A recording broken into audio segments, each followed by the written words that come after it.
Let's go over here. We're gonna do this.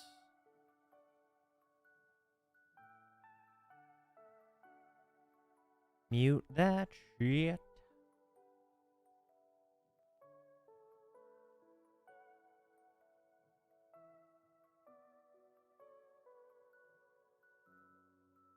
Let's do this. Grab Ash, Brock, and Giselle.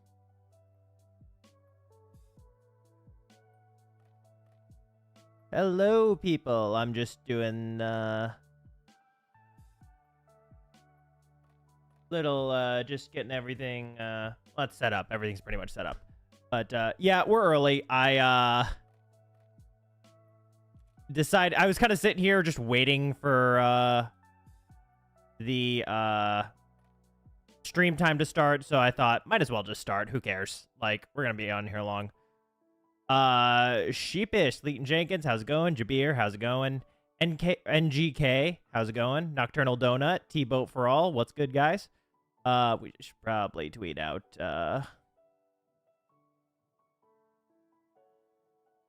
let's see, we're live talking about the 02 of the ATR Kanto rewrite.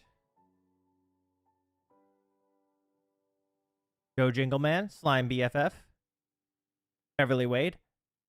God damn, y'all are pouring in. Let us. Yep.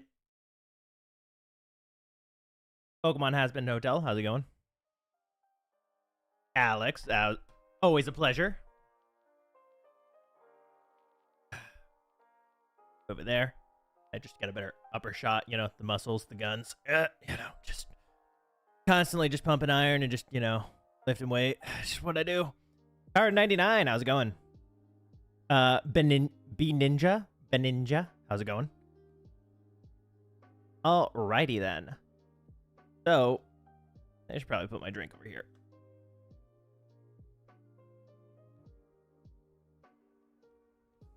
Well, it's giving me a stream widget. Whatever. LA Wild Zero, how's it going? Ajal, or El Widzonero, how's it going? Akal, I'm terrible at reading. Ajal, how's it going? So, man, we're just kind of letting people view in. We're already up to 21 viewers. That's pretty sick. You know, the second episode of the ATR Kanto verse. Well, it's the ATR verse. The Kanto region of the ATR verse. Episode 2's out. With only one minor fuck up, which is pretty good for me. Usually there's a lot more. Okay, Super Pokemon fan, how's it going? Yeah, no, so we only, there's 2 clear points in that episode. You all definitely, if you watch the episode, you've seen it, where, I say, like, oh man, this would be, you know, they put it aptly. He says it like this, and then it's just dead silence, and it's really weird. No one commented on it, funny enough, so I didn't know until I went back and watched.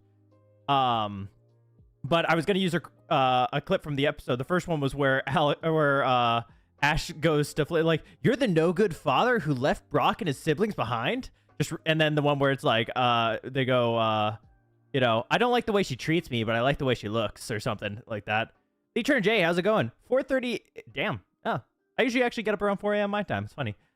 I'm guessing Missy is going to take on the Pokemon gyms because that seemed like something she would do.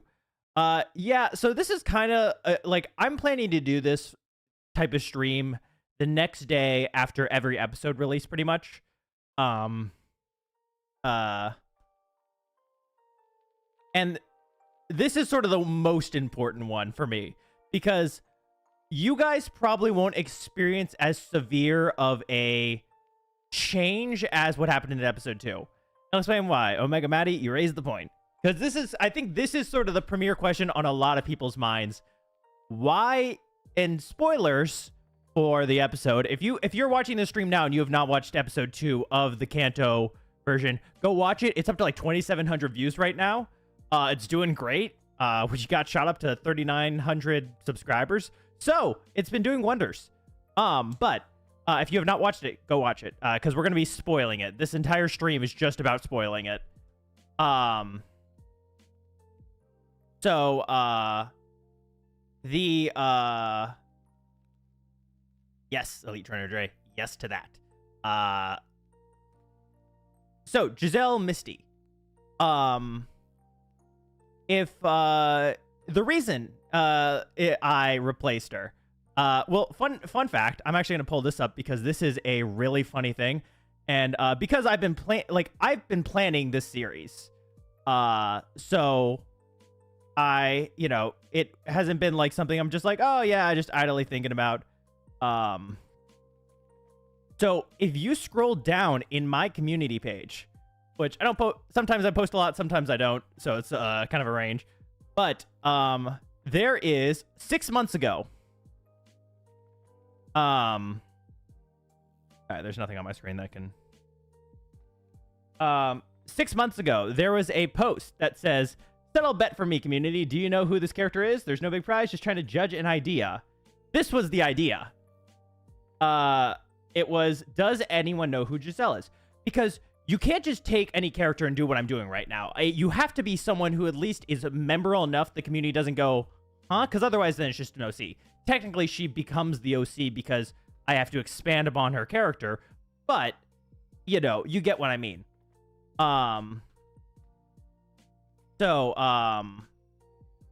The reason I replaced her, because I'm reading questions as I go down, like, what do I plan for Misty's Pokemon? Like, what do I plan to do with that?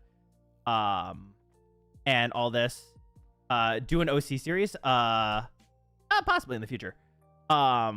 Yeah, so if you pay attention to my community tab, I do kind of, like, sneak stuff in there sometimes that, like, is little, like, things like that.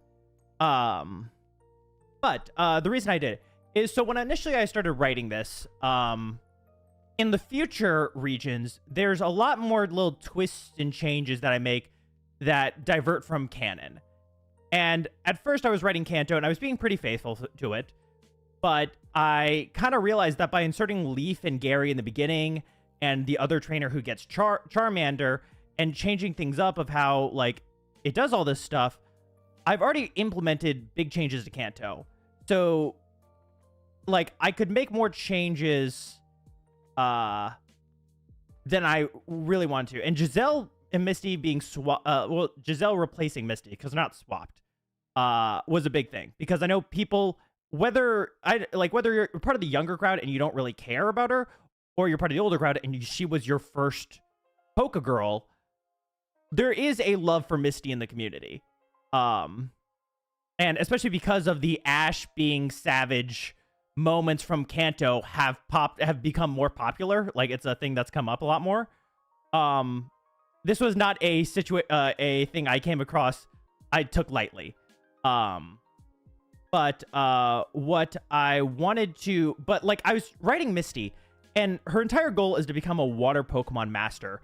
And as I was trying to write that arc, I just realized I didn't have a lot for her, Like, there's no real kind of clear definition of, like, what I could be doing. It's like, does she need to be training? Do I just need to have her catch a bunch of Pokemon? That didn't really feel right. Is it just hyper-focusing on, like, a Magikarp that becomes a Gyarados? If you watched my Companions video, I did a whole, test thing of what Misty's arc could be in there with a Gyarados in Kanto. And I was like, it could be that. And it was kind of just, I don't know, I just was not having fun writing Misty. And a big thing, a part of this series, this is going to be a long series. My goal is to get through Kanto done through 2025. Hopefully Kanto and Orange Islands. But the entirety of Kanto will be done before the end of 2025. And I'm aiming to do the entire Pokemon anime. That's at least the goal. At base level, we're going to get through Kanto no matter what. So, like, if I'm going to write this series and produce it and put all this time and effort, I got to enjoy what I'm doing. And if I'm not enjoying writing Misty, I don't really have to include Misty. Like, it's not a law. I don't have to do it. But the thing about it is, I kind of was trying to go over girls I could replace her with. And, like, some people throw out Duplica. Well, my friends I was talking to about this. I was like, throw out Duplica or something, or what are some popular Kanto girls? I don't know. I'm trying to remember. Duplica is kind of the only one I remember off the top of my head. Kanto girls, Pokemon. There's not a lot. There's really not a lot. Unless I wanted to take someone from a later region, maybe introduce them. I don't know. But I kind of came across Giselle, and I was just like, oh, she kind of filled a lot of slots that I needed. Because the goal wasn't to replace Misty with, like, someone who doesn't fill her role. Which is, someone who can bicker with Ash. That's kind of what Misty provided for the Kanto series. Really nothing else, if we're being honest. If you rewatch Kanto, she really doesn't do a lot. It's just occasionally water-type Pokemon and bickering with Ash. So what I needed was for someone who wouldn't just be like, Ash, you're so great and awesome. It'd be like, you're an idiot, and I'm going to tell you exactly why you're an idiot to your face, and I'm right and you're wrong. And I always enjoy writing princess-type characters, you know. There's some of my favorite characters in, you know, anime. So I was just like, oh, we have this rich girl with an attitude problem. Wouldn't, like, if I could just evolve her character, just, like, I could create, like, I was able to create an arc so easily for Giselle. I'm not going to say what it is. I mean, you saw the bare bones of the fact that, like, of what it is, and I'll go into that, but I'm going to answer a few questions.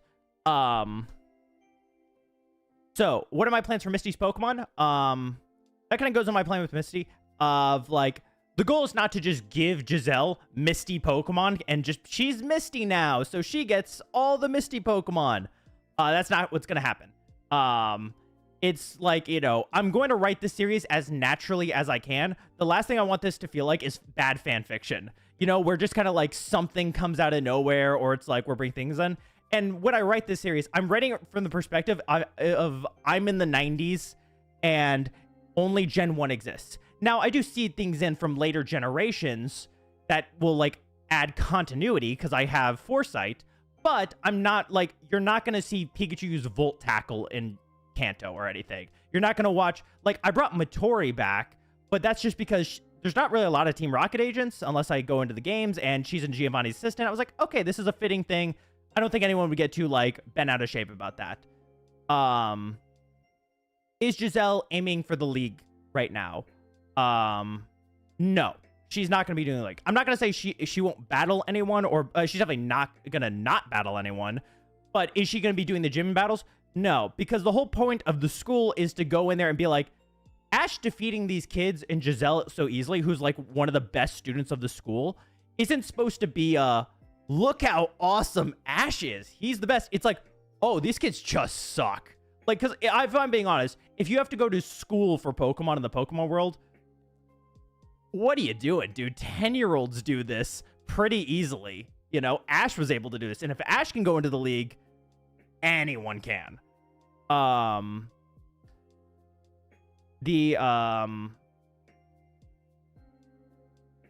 So, what are my plans for Gary? I will not go into that because spoilers.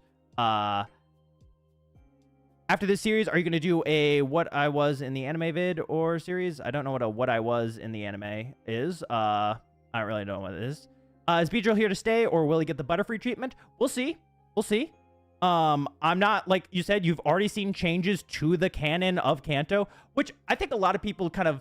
I'm very lucky in my community that you all are very understanding, because there are some people who will make changes. They'll make, like, a what-if scenario, and people will get on their asses for making any changes at all. Like, be like, I can't believe you evolved this Pokemon. I can't believe you did this.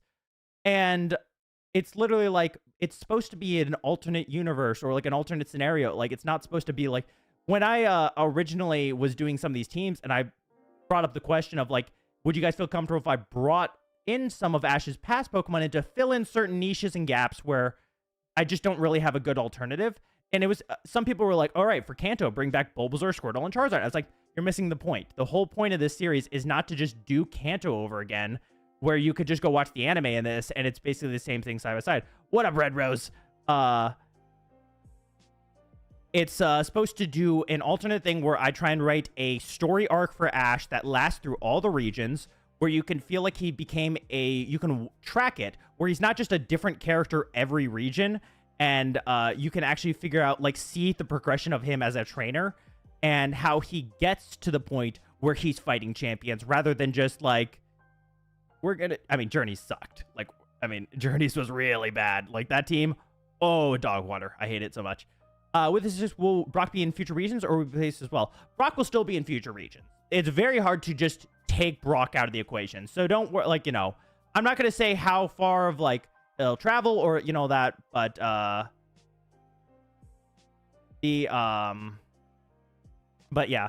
I barely saw Chronicles as a kid, and I still don't understand the whole she's, scared of weirdos thing. I mean, she grew up around water-type Pokemon all her life, and whenever I don't know what that word is, and I'm afraid of saying it out loud, or the fact that I did. Gonna be honest, outside of Dawn and the girls in Lola, I never really cared for the female characters. Like, I hate Serena with a passion and don't care for Manny. Giselle was cool and a crush of mine. I'm also a Serena hater, 24/7. I still don't think Misty needs a water starter. I mean, who says she gets a water starter? But also, I remember you don't like water starters for people, and that's fine. I don't really care either way. It just has to make sense. Will Ash win his gym battles instead of gym leaders giving Ash the Yes. Like, I'm not going to say, like, here's the thing. I'm not going to sit here and be like, there won't be Kanto shenanigans. But I'm not going to sit here and be like, I'm going to give Ash 7 more gym battles where he pulls stuff out of his ass. Or it's just like, yeah, you poured watering can on this fire. Here's your badge. You didn't really earn it. I'm not, you know, because it's still Kanto Ash at the end of the day. I'm trying to write him like a Kanto Ash. I'm trying to write him with minor upgrades, such as, like, it's so dumb that Ash doesn't know the basics of how to catch a Pokemon. The only reason he doesn't is so we, as the audience, can be explained it. That's the only reason. Best Pokemon girls. Serena sucked. I'm going to be honest. I'll go into my hatred of Serena after this. What if you were in the anime? Oh yeah. Monster Journeys. Yeah, I could do something like that. Omega Maddie. I am going to seed in other videos throughout this. Like, there is a video I want to do, which is, what of Ash's Pokemon I think are the worst, which are going to be surprising. I'm not always a hater, but I thought it'd be a funny video. If you've watched Horizons, I want to do my own take on what I think the 6 hero Pokemon should be. There's stuff I want to do. As we'll be focused on the Pokemon themselves and flesh out the characters. Yes, I'm going to do my best. It's kind of hard to write really detailed in this series, but you did see me do a little minor thing with Pikachu, and I feel like I was able to really, and with Weedle, and I feel like Tangela, just in its appearance alone, you were able to really kind of get its personality and its thing more than through the gym battle. I hope you evolve Pokemon. Yeah, no, Pokemon evolve in my world. I don't believe in this not evolving your Pokemon. For me, evolving is in the Pokemon world is a sign of growth and maturity. Like, think about the Trico introductory episode in Hoenn where there's just an old-ass Trico. That doesn't exist in my world. That would be a Sceptile. Like, no one remains just nothing, for, like, the same form forever. How many episodes do you have scripted? The first 2. I don't write the next episode. I mean, usually. I'm writing episode 3 as we speak.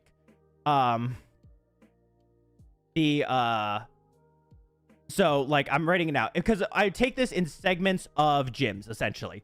So, next episode will go over everything having to do with Cerulean City and then everything up to Surge. Whatever that might be. I'm not going to be including filler in this. So, because really, there's really no point. So, like, because it just takes up time and it's just stuff for me to animate and it really adds nothing to the characters.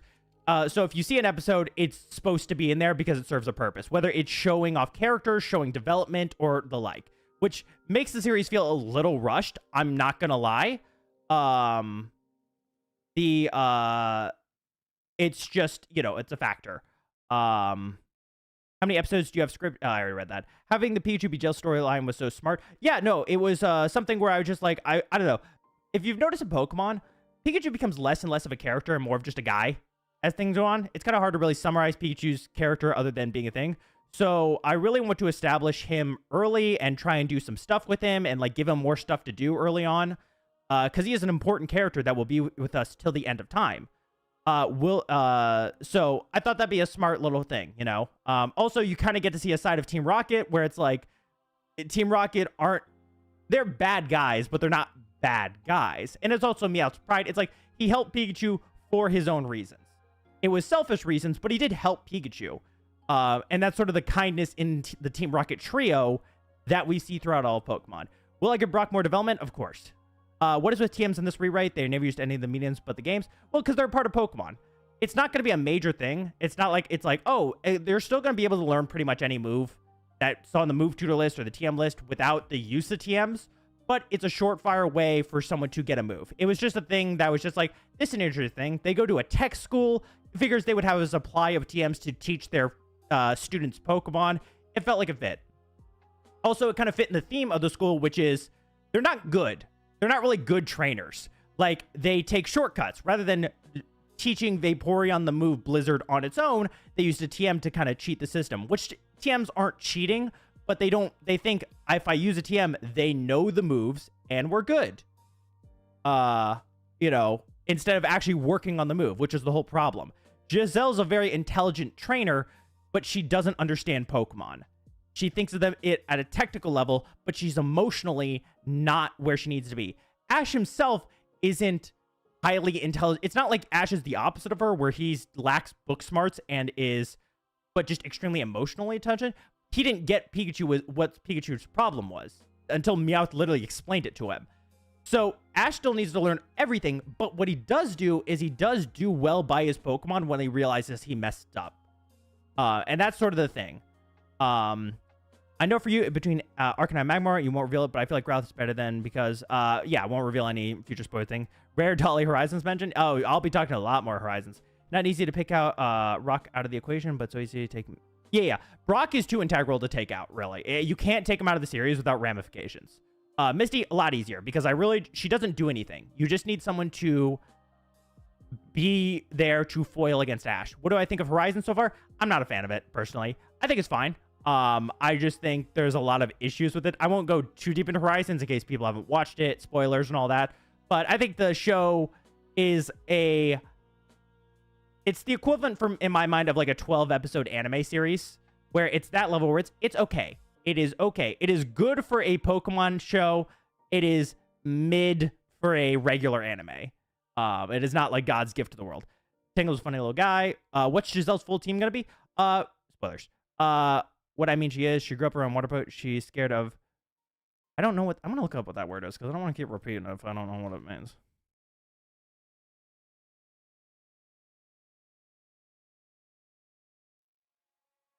It means soldier or warrior? Spanish. Do you mean the bugs? Yeah. She is scared of bugs. I don't really know why. But how much of Kanto do you have planned? Not scripted, but planned with potential ideas. Oh, I got the entirety of Kanto planned in my head. I just have nothing script-wise. Will this end after Kanto? We're going to try. The goal is we're at least getting Kanto done. Like, whether I continue the series from there really depends on viewership, if I'm being honest. Like, if I'm just getting nothing out of this, like, I have a minimum view threshold that I like to make. We're making it easy. It's 1,000 views, basically. If I get 1,000 views on these based on where I am, I'm like, you know, I consider the video successful. That's with any of my videos. For this series, I'm aiming to, I plan for in the future, aiming to at least get Kanto done, and long-term goal is to get to the end of the Ash era. Alola and beyond, you know, and wrap up the entire arc thing. What person name legit? Not saying that, obviously. I'm curious if Ash will actually mature and grow as a person. Yeah, he's going to. It is a continuous character arc for Ash from Kanto to Alola. I'm using Alola because that's like the technical last region he traveled in. It is not supposed to be Ash resets with every region. He's going to learn and grow and learn a different lesson with every region that will help flesh him out as a person. With having spoilers to that. Much more than just 6 Pokemon. I will say Ash is only gonna have 6 Pokemon. Really, that's just for me to manage. It's a lot easier. I'm not gonna. I mean, it might come into the situation where he catches an additional one or not. But I don't think. Oh, the Gyarados. You think they mean Gyarados? Gotcha. Yeah.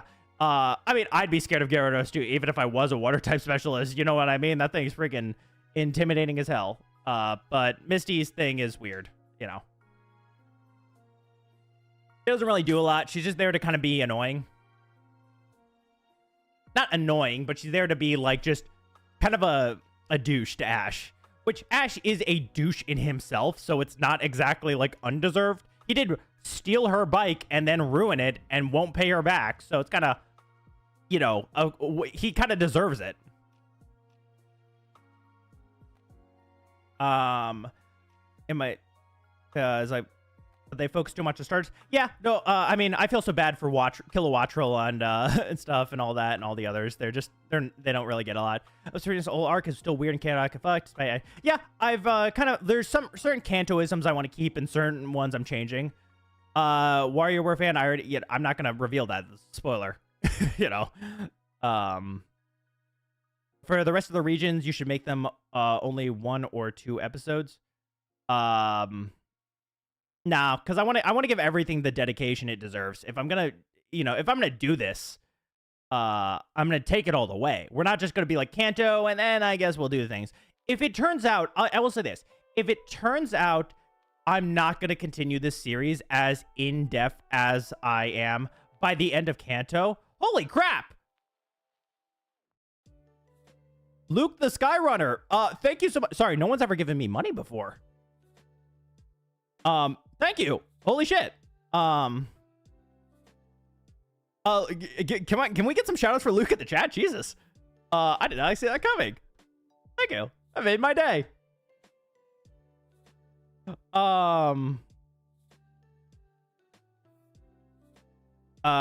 Okay, where was I going with this? I got really Luke Skyrunner here. Skyrunner. I see what you did there, like Skywalker from the Star Wars. Yeah, so if I decide to end this at Kanto, like, and not end at Kanto, but if I'm like, I don't really want to produce more of this series as we go, I will create a video that summarizes where I would have taken all this. Like, just a summary adventure of what Johto, Hoenn, Sinnoh, Unova, etc. would be.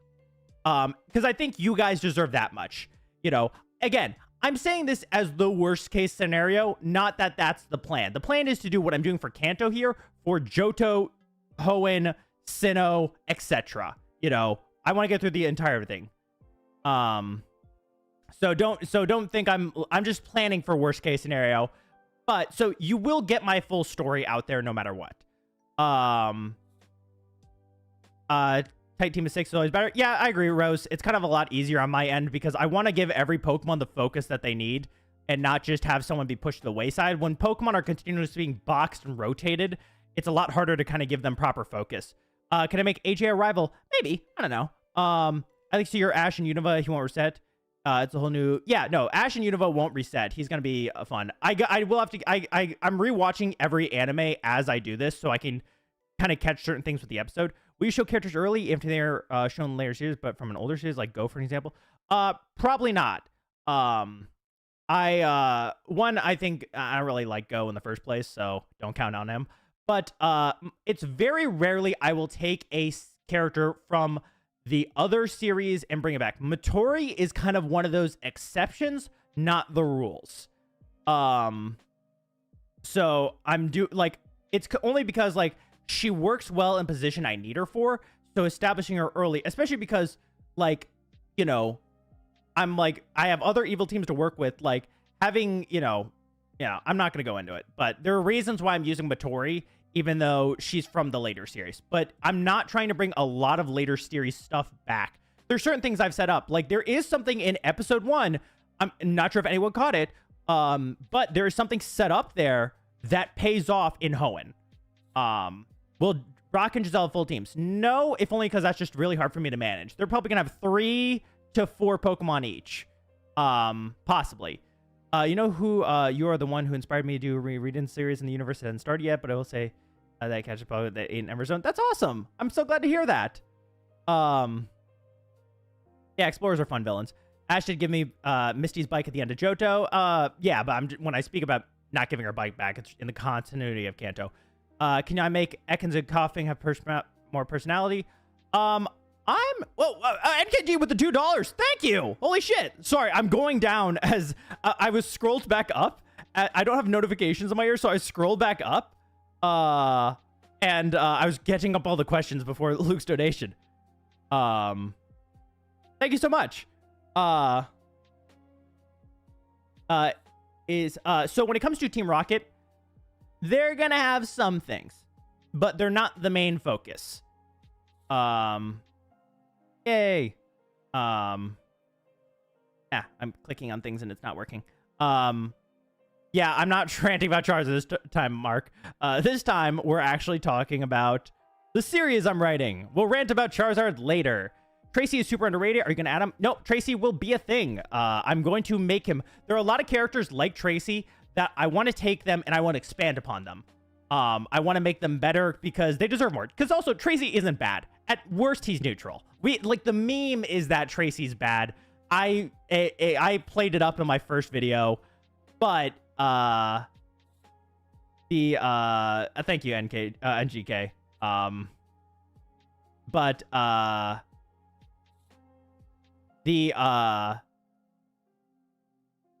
Words.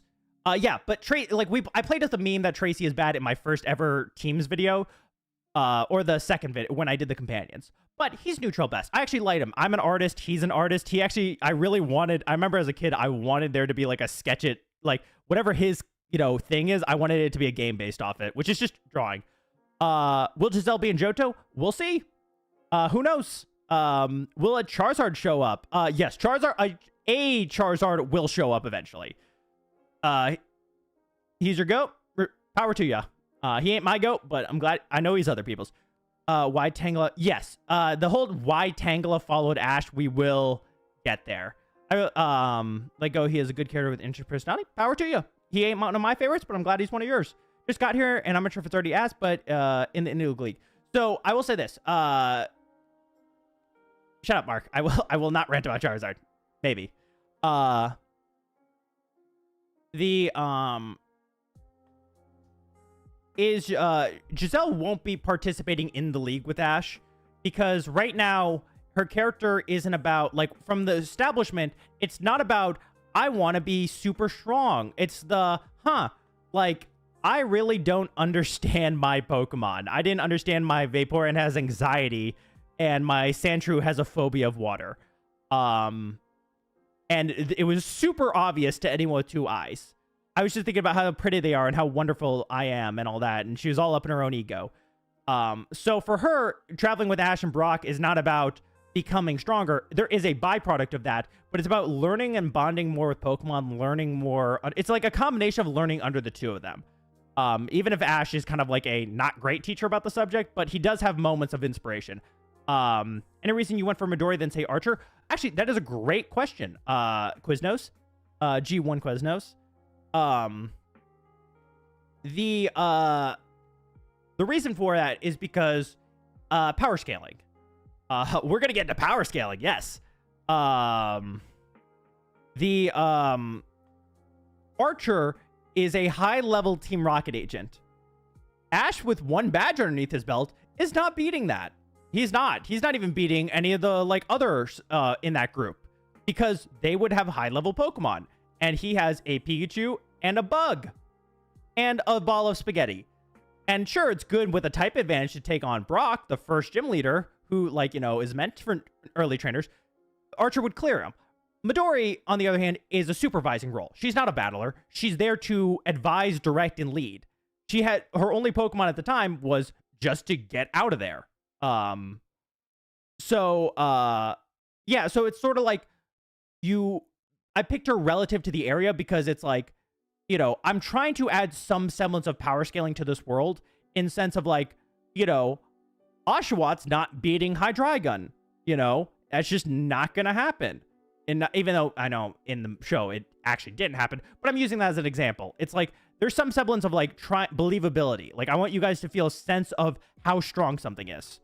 Who's to say whether Richie shows up earlier or later, Trainer J? But we'll see. We'll see. Trip will also be more than Diet Paul, K Super Pokemon Fan 35. Would be cool for Giovanni to leave team with a place with Archer. Who's to say? I'm curious, will Ash be able to beat Richie in front of the league last time? We'll see. Are you going to change the way Ash lost in the league? Serious with trash. I'm not going to say either or, because, again, I haven't written that far. But we'll see with that. But I will say, I actually do enjoy Ash's loss in Kanto. I know it seems trash, but I think Pokemon fans highly think just too hard on wins and losses. The Kalos League is a prime example. Ash deserved to lose that league.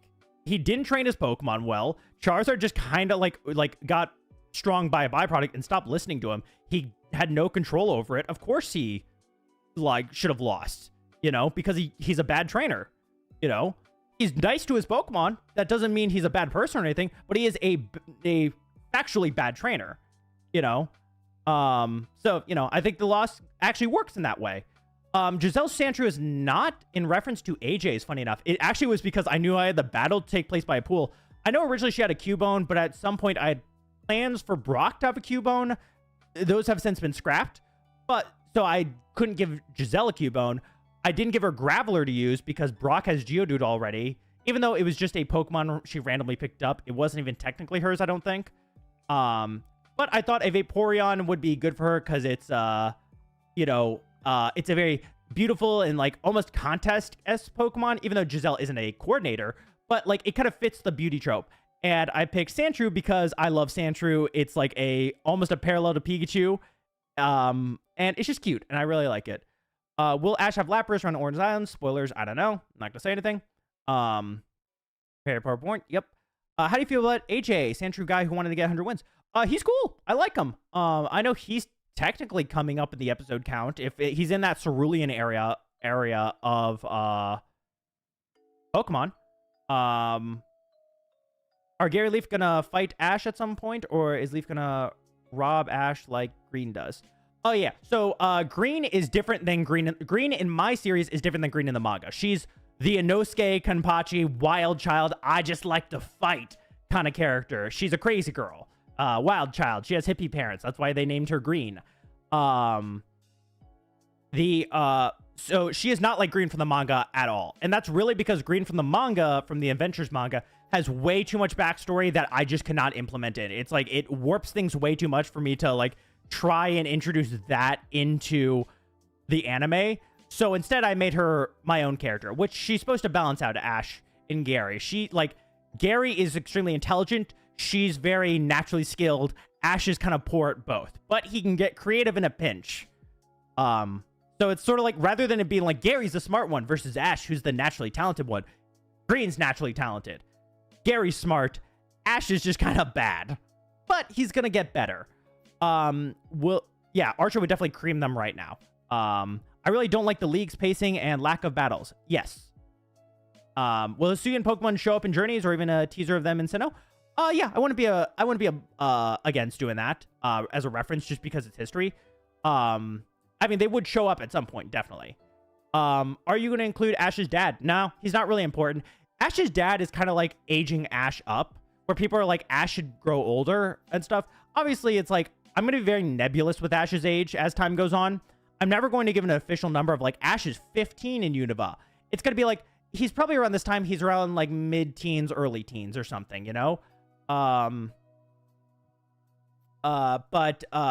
in the reality, the only reason I'm doing that is because we keep asking the questions. It doesn't really matter. Like, Ash's dad doesn't matter because he has no relevance to Ash's character. There's no like deep backstory with it. This isn't, by the way, I'm just explaining my own perspective on this.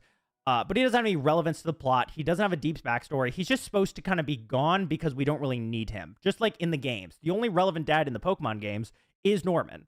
The others don't really matter because, like, Ash's mom really doesn't matter in the grand scheme of the things. She's there for him to go back to, but,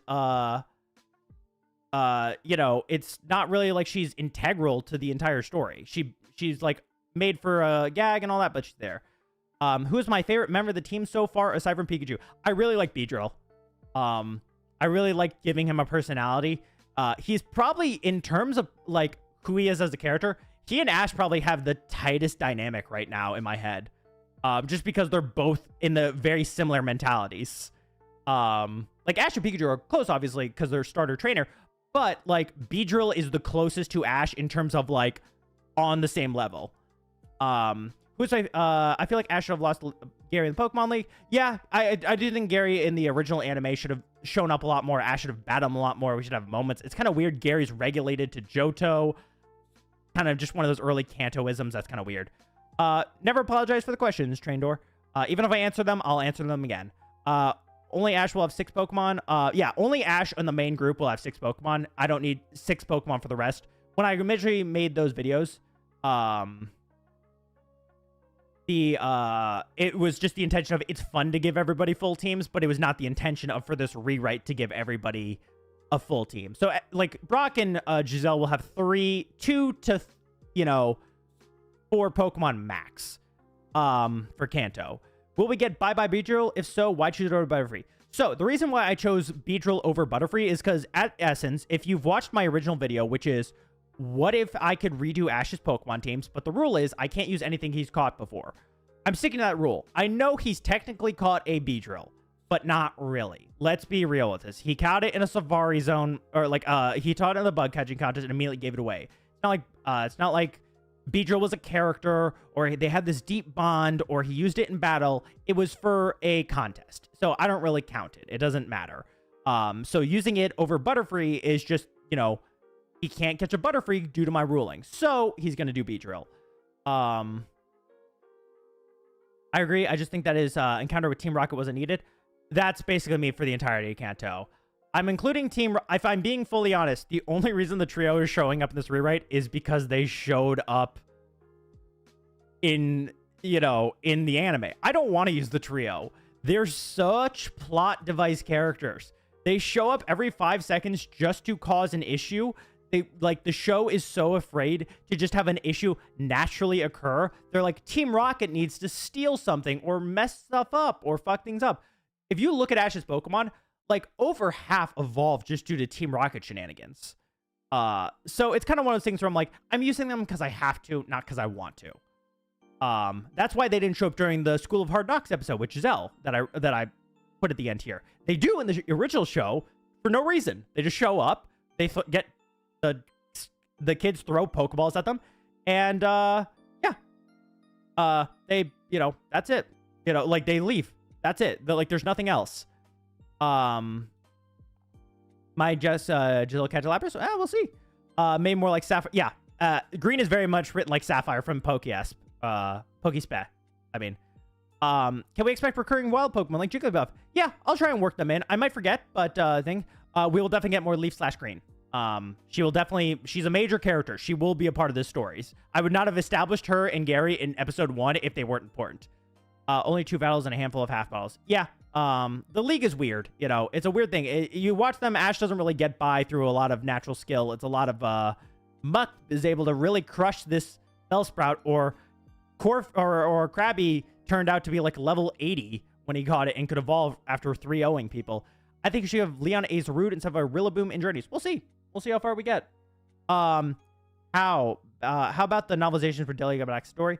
I've never read those, if I'm being honest. I've made up Delia backstories for other stuff, but, in the grand scheme of this rewrite, a lot of details are lacking.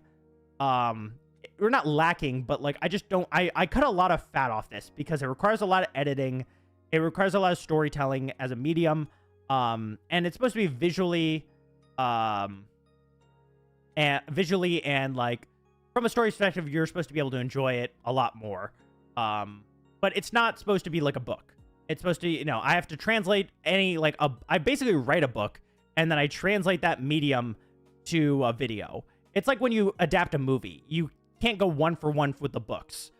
You got to cut corners. So a lot of little things I cut, which is, in this case, is filler and stuff that really doesn't matter. Jesus, the chat just shut up for me. Where did I leave off? See you later, Quiznos. Okay. Can Ash get a victory bell for my son? He currently will not be getting a victory at the moment. He has Tangela. I've noticed that half of Ash's Pokemon in Kanto will be birds. I have noticed, but what you guys don't know is, look, if you go back in my live stream tab, you'll notice where I went on stream and I rewrote Kanto. I basically went through and I've rewritten these teams a little bit. Kanto's not too different, but there are changes. So you guys don't know exactly the team that Ash is going to get. You think you do. You don't know, though. So that's the fun part. So keep watching, because if you think Ash is going to have the team I put in the original video, keep this in mind. I made that video a year ago, or over a year ago, and it was my first video, actual video that made views. I posted on the channel. I did it with no research. I did it all in the moment. I didn't do it with the intention of could I make this entire narrative? I wrote it with the idea of like, here's small character things I could give for Ash and the Pokemon in that moment that sound interesting. But it was not made with the intention of a sprawling narrative. Now I'm doing that. So I've made some edits, especially for like an overall narrative of Ash and his Pokemon. I am like spitting when I talk right now. Hold on, I need a drink.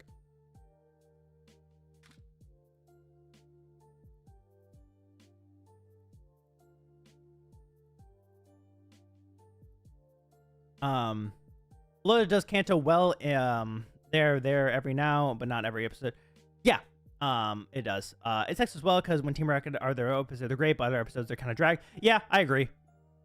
You do got a point. Advance onwards on Team Rocket, but in the OG series they're complex. They were complex novelization. You get Flanders. I mean, again, I don't know about the novelization. All I can go off is the Kanto anime, where they're basically gag characters. Though everybody's a gag character in Kanto. It's a gag anime essentially. You know. Yeah, Team Rocket being like Team Rocket for me are always great when they're not being Team Rocket. When James and Jesse and Meowth are not being villains is when they're at their peak for me. Can Ash catch all Pokemon and make him smarter? He will gain intelligence. He's still dumb right now. He's still extremely dumb. Like he gets very lucky. He's not going to catch all the Pokemon though. Will the person who get Charmander from Oak be relevant? Yes, they are extremely relevant. They were definitely relevant to this plot of Kanto. I would not have mentioned them if I would not have made it a point for them. I try and see a lot of little things in here. I very much Chekhov's gun this, where if you hear me mention something and it seems like it's a one-off note, I'm gonna try and make it something later. You know, like the trainer. It's like, sure, it's an easy way for me just to say, hey,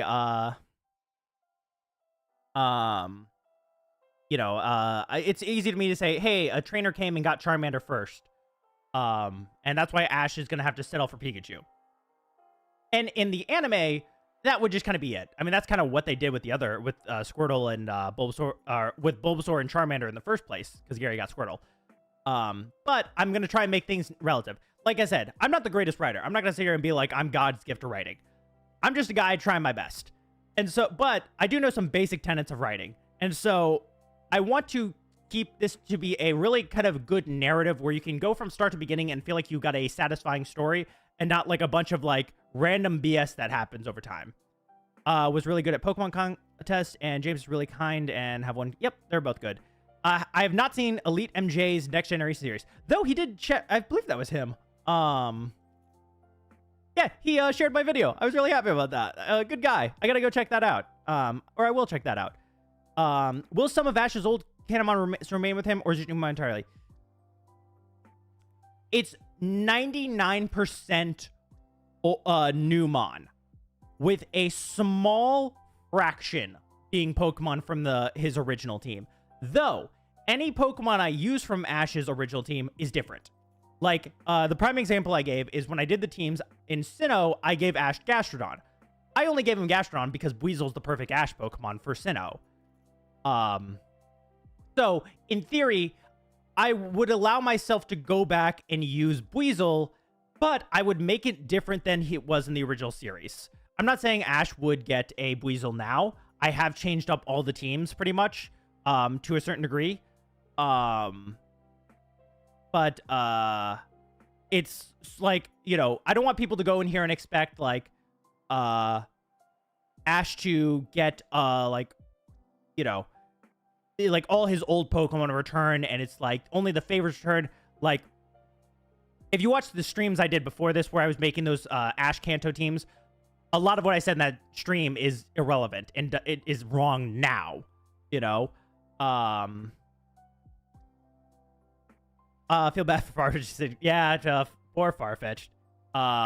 What region am I most looking forward to writing? Oh, that's a hard one. It really is a three-way tie between Johto, Hoenn, and Sinnoh, if I'm being honest. I'm really looking forward to revealing those teams, because Kanto is one thing. The other teams I'm really excited for. But I cannot... Johto will... Like, once we get past Kanto, I feel like really things start to pick up, because Ash in Kanto kind of has to suck. He kind of has to not be smart. And that's because if I have to take a character arc for Ash, he cannot be a master level trainer or a really competent trainer by the end of Kanto. It just really is not going to happen. He's going to learn a new lesson every region pretty much. And so I have to take basic tenets where if I was writing an actual story with like one trainer going on a journey in the region, it's stuff they would learn easily in one region. But for Ash, I got to extend it out.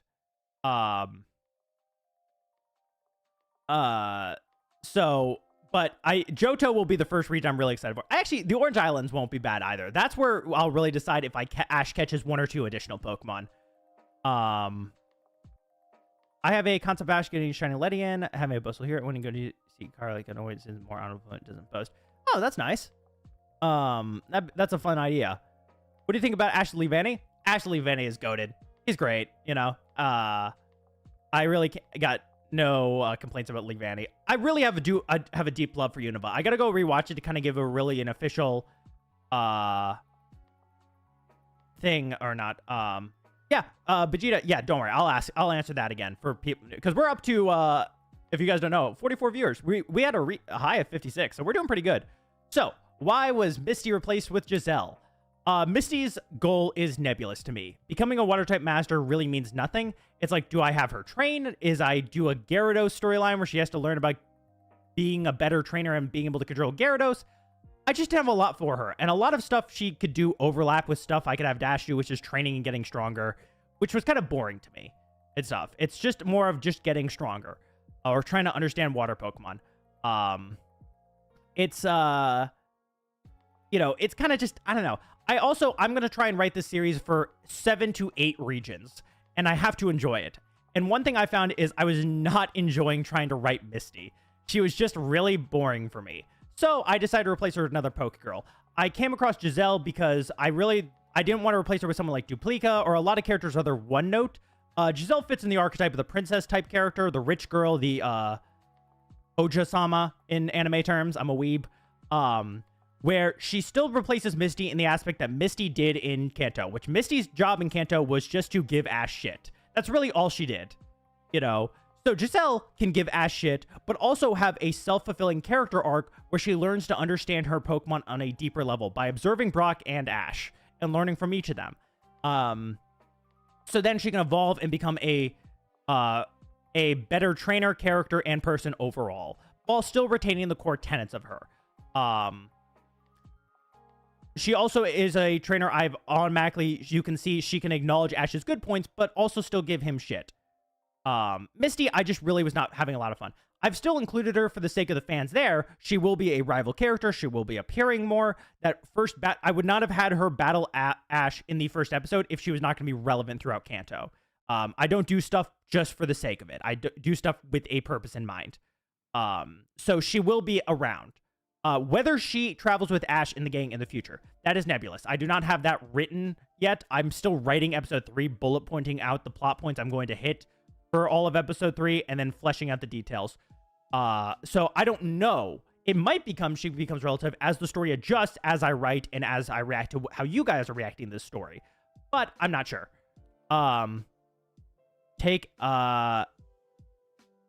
Get Ash to take L, maybe an L. Is that what you're saying? Ash will lose. He is definitely going to lose. He is not. He's on a winning streak, but like he did the basics of what he needed to beat Brock, which Team Rocket themselves, the trio, are not hard to beat. He lost to Brock and was able to beat Brock because the thing you're supposed to do to beat the first gym leader is have a basic type advantage. He did what every other trainer is supposed to learn from facing the first type of gym. It's a learning lesson they all have to learn. So yeah, and then he beat Giselle, but also the kids in those school suck. Like that's the whole point of that school is from the point of the school that I did was Giselle realizes that, wow, I'm the best in my class and this guy beat me. Like it's like if Ash is able to beat you in that school, you suck, you know? So that's the whole point of it. So like a 0.1% chance of some of the old members. Yes, exactly. If you're like here for, I think I skipped over the comment. Someone said, if Ash doesn't get Infernape, he riots. Feel free to riot. He's not getting Infernape. He's not getting Infernape. He's not getting Greninja. He's not getting Sceptile. He's not getting any of these Pokemon. It's never going to be a main character Pokemon. It's never going to be the ace, quote unquote, of Pokemon. It would be something like, oh, I want to use, you know, like, if I'm not saying I am, if I gave Ash a Lucario, he caught one in Journeys, you know, but I would just use it, you know, I would still let him catch it, but make an actual character and not that thing. Yeah, Raid Gennaro. Yeah, feel free to riot. What's up, DJ Hawk?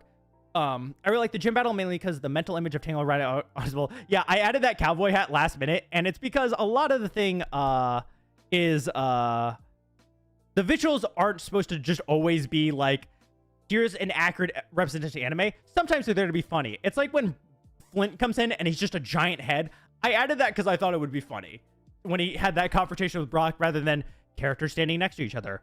Like little movements to imply they're talking, changing of facial instructions. What region am I dreading the most to write? That would be Kalos, I think. Well, I'm not dreading writing anything. I think Kalos just gets complicated, and Kalos itself, I don't like the XY anime in the first place. So that's the one where I'm going to have to put in a lot of lead work. I am dreading a little bit writing Johto, but I have the games to fall back on because Johto needs an actual story. In the actual anime, Johto is so boring. It's just so boring. The first part of Johto is so unbearable. So I can't like fall back on the anime and use interesting episodes because there are none. Until you get to like the World Cup, like Johto's boring with like minor good episodes in between. But Kalos is probably the region I'm dreading right now. Maybe Alola. It might be Alola a little bit, but that's just because it's such a change up to the formula. How will you incorporate strategies like Counter Shield and more into the story? Basically, with that is, first off, people say Ash is a very creative battler. It's really just minor stuff that we see like Counter Shield or spinning. So the goal is that I want you to see Ash's creative mind where he thinks a lot more. So you're going to see a lot more strategies where he thinks, he like is able to come up with creative things on the fly. He's really able to do things that no one else would think of. Because I think Ash does a lot of strategies in the actual show that are pretty basic when you think about it. Counter Shield is like an exception to that. But it was also, that's the reason it's so memorable is because of the exception. But like when Grottle ate that energy ball, that was really cool and interesting. He never did it again. So I want to take a lot of that stuff and show how unorthodox of a trainer Ash is and how creative he can be. He doesn't think inside of the box because he's dumb. Because his brain doesn't fit in the box. So it's beyond the box. It's like he's so dumb, he's smart. It's great. What will be the most type in this AU Ash will catch? It's neither normal flying. I don't really know about that. I have not really planned. Will Ash get a shiny Pokemon show off the new shiny mechanic? Yes, he will get a single shiny Pokemon in Johto. Beyond that, I don't plan for him to get a shiny Pokemon, but Ash will get a shiny in Johto to show off the mechanic and also to be the Noctowl replacement. Not like the direct Noctowl replacement, but the shiny equivalent replacement, you know? Will you age Ash between regions, even if it's not a big difference, but maybe like 12? Ash will gradually age. I will never put a sole number on it, but like, I won't be like, he's 15 by the time of Unova, but he will be like mid-teens by this point or something, you know? But his age really has no bearing on the plot, so I'm not really like too worked up about it. Would Gyarados plot work better for Giselle?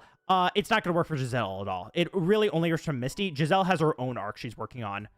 I will try and write stuff for Misty because I know I can see from here there are a good chunk of Misty fans. I really am grateful you guys didn't give me a lot of shit. A lot of people were very supportive of the Giselle switch, and I really respect that. So I want to do Misty justice.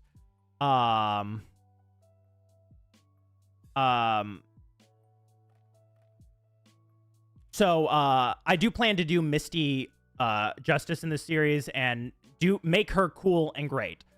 If there is a Gyarados plotline, I could see it definitely happening for Misty off thing. I definitely want to do more with her. And honestly, you guys are inspiring me to do more with her, which works really good at,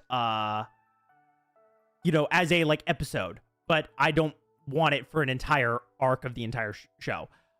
Since you theorize superheroes in Pokemon, can Oregonians be considered a form of heroes like a Z-Fighter from DBZ or something like Sentai? Yeah, I would say so. Probably in like the ancient past. They're more of like a shaman-esque person, probably then closer than a like modern superhero, but they're sort of the superheroes of the past, I would say. To be fair, Ash throws shade at Misty and other characters. Oh yeah, no. Like, I'm not going to sit here and be like, Misty's a jerk to Ash, and Ash is just this little angel in the corner that we, thing. By the way, I'm backlogged in the chat. I'm trying to keep up. But no, Ash deserves a lot of it, but there are some times where Misty just throws shit at Ash where he doesn't deserve it. Ash does the same to her. But their bickering is really the funniest part of the Kanto edition. But other than that, Misty doesn't really contribute a lot for me. Are you going to place any other pro girls? We'll see. Misty was kind of the exception, not the rule. I don't see myself replacing anyone anytime soon. The one with the highest chance, I'll even get it out because no one's going to remember it by the time we get there. Serena is really the girl with the highest chance of being replaced, and that's because I hate Serena. Will you do Journeys or Galar only anime? Possibly. Honestly, I wouldn't be against it. I really want to get to the main thing done before I even consider anything like a... Well, Journeys, I mean, like, I'm going to wrap up the series narratively well. I don't know if I'll do a full Journeys like we did in the anime, because Journeys sucks, you know? But I want to do something esque where you feel like a good narrative wrap-up to this Ash Ketchum that you've been following in my world from Kanto to now. I want it to feel rewarding for you guys, that you don't feel like we just ended on a whatever note and we just big battle and we're good. I want it to feel like you guys finished a TV series and you feel a little bummed that it's over, but you're happy that you watched. What's up, Grant Corin? Yeah, SpongeBob Ash is funny. Yeah, by the way, that will be recurring. It's a thing. Give Tingle a bucket hat? I wouldn't be against that. I like little Pokemon accessories. Tingle a bucket hat would be fun. How come Green's name was altered to something that fits Ash and Gary's naming schemes? I was not. One, because it's a plot point. If there is a, you know, I'll say it now. She addresses Ash as red and Gary as blue. There's a reason for that. If you watch episode 1, she does that. Not really a lot of people mention it, but it was a thing. God, I'm so happy we're continuing this. I didn't really expect to be able to talk this long about all this, so I'm glad you all are here and have questions. This is great. But I did it because, one, people are like, oh no, in the manga she's blue. No, but she's green. I read her as green my entire life. She's green to me. You know, Gary is blue, she's green. I'm an American. I live in the West. It was Pokemon red and blue, not Pokemon red and green for me. So she'll always be green to me, no matter if people call her blue. But I called her that because I thought it would be, you know, I came up with a cute reason for it. It kind of goes into her character. It's relevant for her. It's not just like a arbitrary decision. So I kind of went through that. And we'll get more into that. More into that in later episodes of like reasons for why she's named green, reasons why she called Ash red and Gary blue. It's actual like history reasons, character reasons. Will the Moonstone that Ash got from Clayville be relevant? Of course. I wouldn't just give him it for no reason. A lot of things doing that. Why you didn't like Kalos? I'll go into that in a minute. There's the thing. Mostly because I feel... Actually, I'll go real fast while I'm going through this. For me, Kalos is very overrated. I think it's written like a shonen anime. I think Greninja is made to be the main character, and the rest of Ash's team suffer for it, where they're really not really great characters. Halucha himself is probably the only notable one, but even then, his personality is just his species. You know, it is, I am the luchador wrestler, so that is Halucha. Greninja and Ash Greninja is dumb to me. It's the super special, I'm the main character thing. I think Ash is really boring in that series. I think everyone exists around him to praise him. Serena, I think her entire backstory revolves around her crush on Ash, where we alter Ash as a character when he was a kid to make him this sweeter character. That character in Serena's flashbacks that helped her does not turn into Kanto Ash. That's wrong. But it's just, I don't know. It's just very boring. I think Ash is very sanitized, and it's like, it's basically, if you like, it's whatever. It's not great for me. Large part of the Johto anime is filler. Yeah, exactly. A large part of Johto anime is filler. Right thing about my universe rewrite. Ash has a bit. That's a great. Like that. Love bug types. Thought I nip in the stream. Glad I did. Hey, how's it going, Dan.W? What's my favorite series of the anime? Probably it's a tie between Advanced and Sinnoh. It kind of ebbs and flows depending on what I'm feeling, but Battle Frontier and Advanced are very nostalgic for me. They were my childhood. So it's kind of like hard for me to choose that, but Sinnoh, I've lost a little bit of love for Sinnoh because of how Infernape's prominence kind of ruined Torterra and how Gibble's prominence kind of took away focus from other Pokemon. Not in a bad way. It doesn't mean they're bad characters. It's just kind of a thing I've noticed, which kind of takes some love away. Well, I feel like the Advanced team gets overall love all around. Glalie is probably the exception, but, but there's a lot of cool things in Advanced I like, and there's a lot of cool things in Sinnoh I like. I like Dawn and her contest more than I like May and her contest. So, like, I would watch Dawn contest 10 times over May contest any day of the week. But I do like Ash a little bit more, I think, in Advanced, to a degree. There's certain edge and flows. Again, they balance out. So it'd be kind of weaker than the enemy, but makes it a strategy. I did not see your earlier comment if that's a part 2, so I don't understand what that means. How do I feel about writing Unova? I'm looking forward to it. I think Unova is overhated. I played to the memes in my own videos, if you watch, of being like, oh, Unova's so bad. It's such a shit series. It's actually pretty good.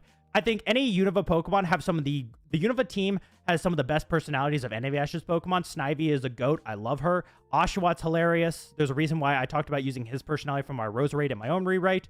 I think it gets a bad rap. I think it suffered a lot due to out-of-world reasons that kind of ruined some plot points. But I think it gets overhated, and there's a lot of great things about it. A lot of the quote-unquote more annoying things about it only exist in the first part, but it does a lot of things well that no other series does. And, you know, I think a single one of the Unova team in terms of personality clears the entire Kalos team in terms of personality. That's just my own personal take. Cool title for Ash is Mad Genius Kanto. That's a great title. I like that. Can Unknown find could Unknown find as an Ash Pokemon or no? Possibly. We don't know. We could see. Who's my favorite Pokemon human character? Ooh, that's a hard one. Oh my god, there's so many comments flying in. I've never had this problem where I'm like, you see me talking fast because I'm trying to do this. That's a hard one. Favorite Pokegirl is Dawn. I don't think I have a favorite Pokemon human character. I haven't really thought about it. I'll get back to you on that. You use the Battle Tower and Crystal. After all, they did the badge. Tournament there. I should be in the Fire type tournament. Oh, that'd be interesting. How much of the Team Rocket story from the game are you planning to adapt? Good chunk of it. Good majority of it. It's not going to be, you know, my goal is not to make Ash the main character of the world. He's just a guy in the world that we follow, but he is not like God's gift to man. He is not the superhero that was going to save the day. The world is a live place that is alive and well and is not dependent on Ash Ketchum showing up to solve problems. So Team Rocket is on the rise. That does not mean until Ash Ketchum arrives, nothing is going on. I'm trying to, like, this is comparison. It's like the One Piece world. It's not going to be extended to that, but it's the comparison that even though Luffy and the gang travel, stuff's going on around them. So that's kind of what I'm going. So back to my ages of my fault. It will be 4 months or whatever when you're Johto. Yeah, I think every league's probably a year or something, so that's what I'm probably gonna treat as. Is going to get the What If Ash woke up on time, Enter the Unknown treatment, and Pierre's arrival. Yeah, maybe not all the leagues we Richards. Also, love Enter the Unknown series. I wish he did the rest. But it was a huge inspiration for me. So she will be a rival. She will have relevance. I don't know if she'll appear in other regions yet, but at least for Kanto, she's gonna be prominent. Do you know Absol Blog's Pokemon? I do not know who they are. I'll look into them. I'm working on my own Asteroid, and I plan to give him a female Hippowdon, a better way to sit Pokemon species over and it. So, yeah, no, that's great. I like that. I always like giving Ash female Pokemon.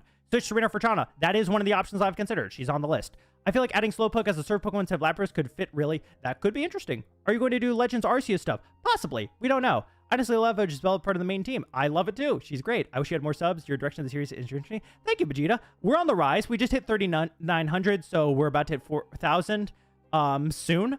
I'm hoping that as we create this series, our channel grows and we do more, you know? Subs aren't too relevant for me. I mean, there's the dopamine of I like to see the number go up. I like to see more of you guys get involved in my series and do stuff. But really, I do this for fun. I'm not aiming to become a YouTuber, so becoming big is not ultimately my goal. I kind of picked a really shitty niche with the Pokemon anime if I want to be big. But, you know, I'm glad to do more. I would love to do more in the future, and I love rewriting all this stuff. I could talk about my series and writing all day. Will you do Pokemon movies? Yes, they will be tied into the story. They will be changed up due to...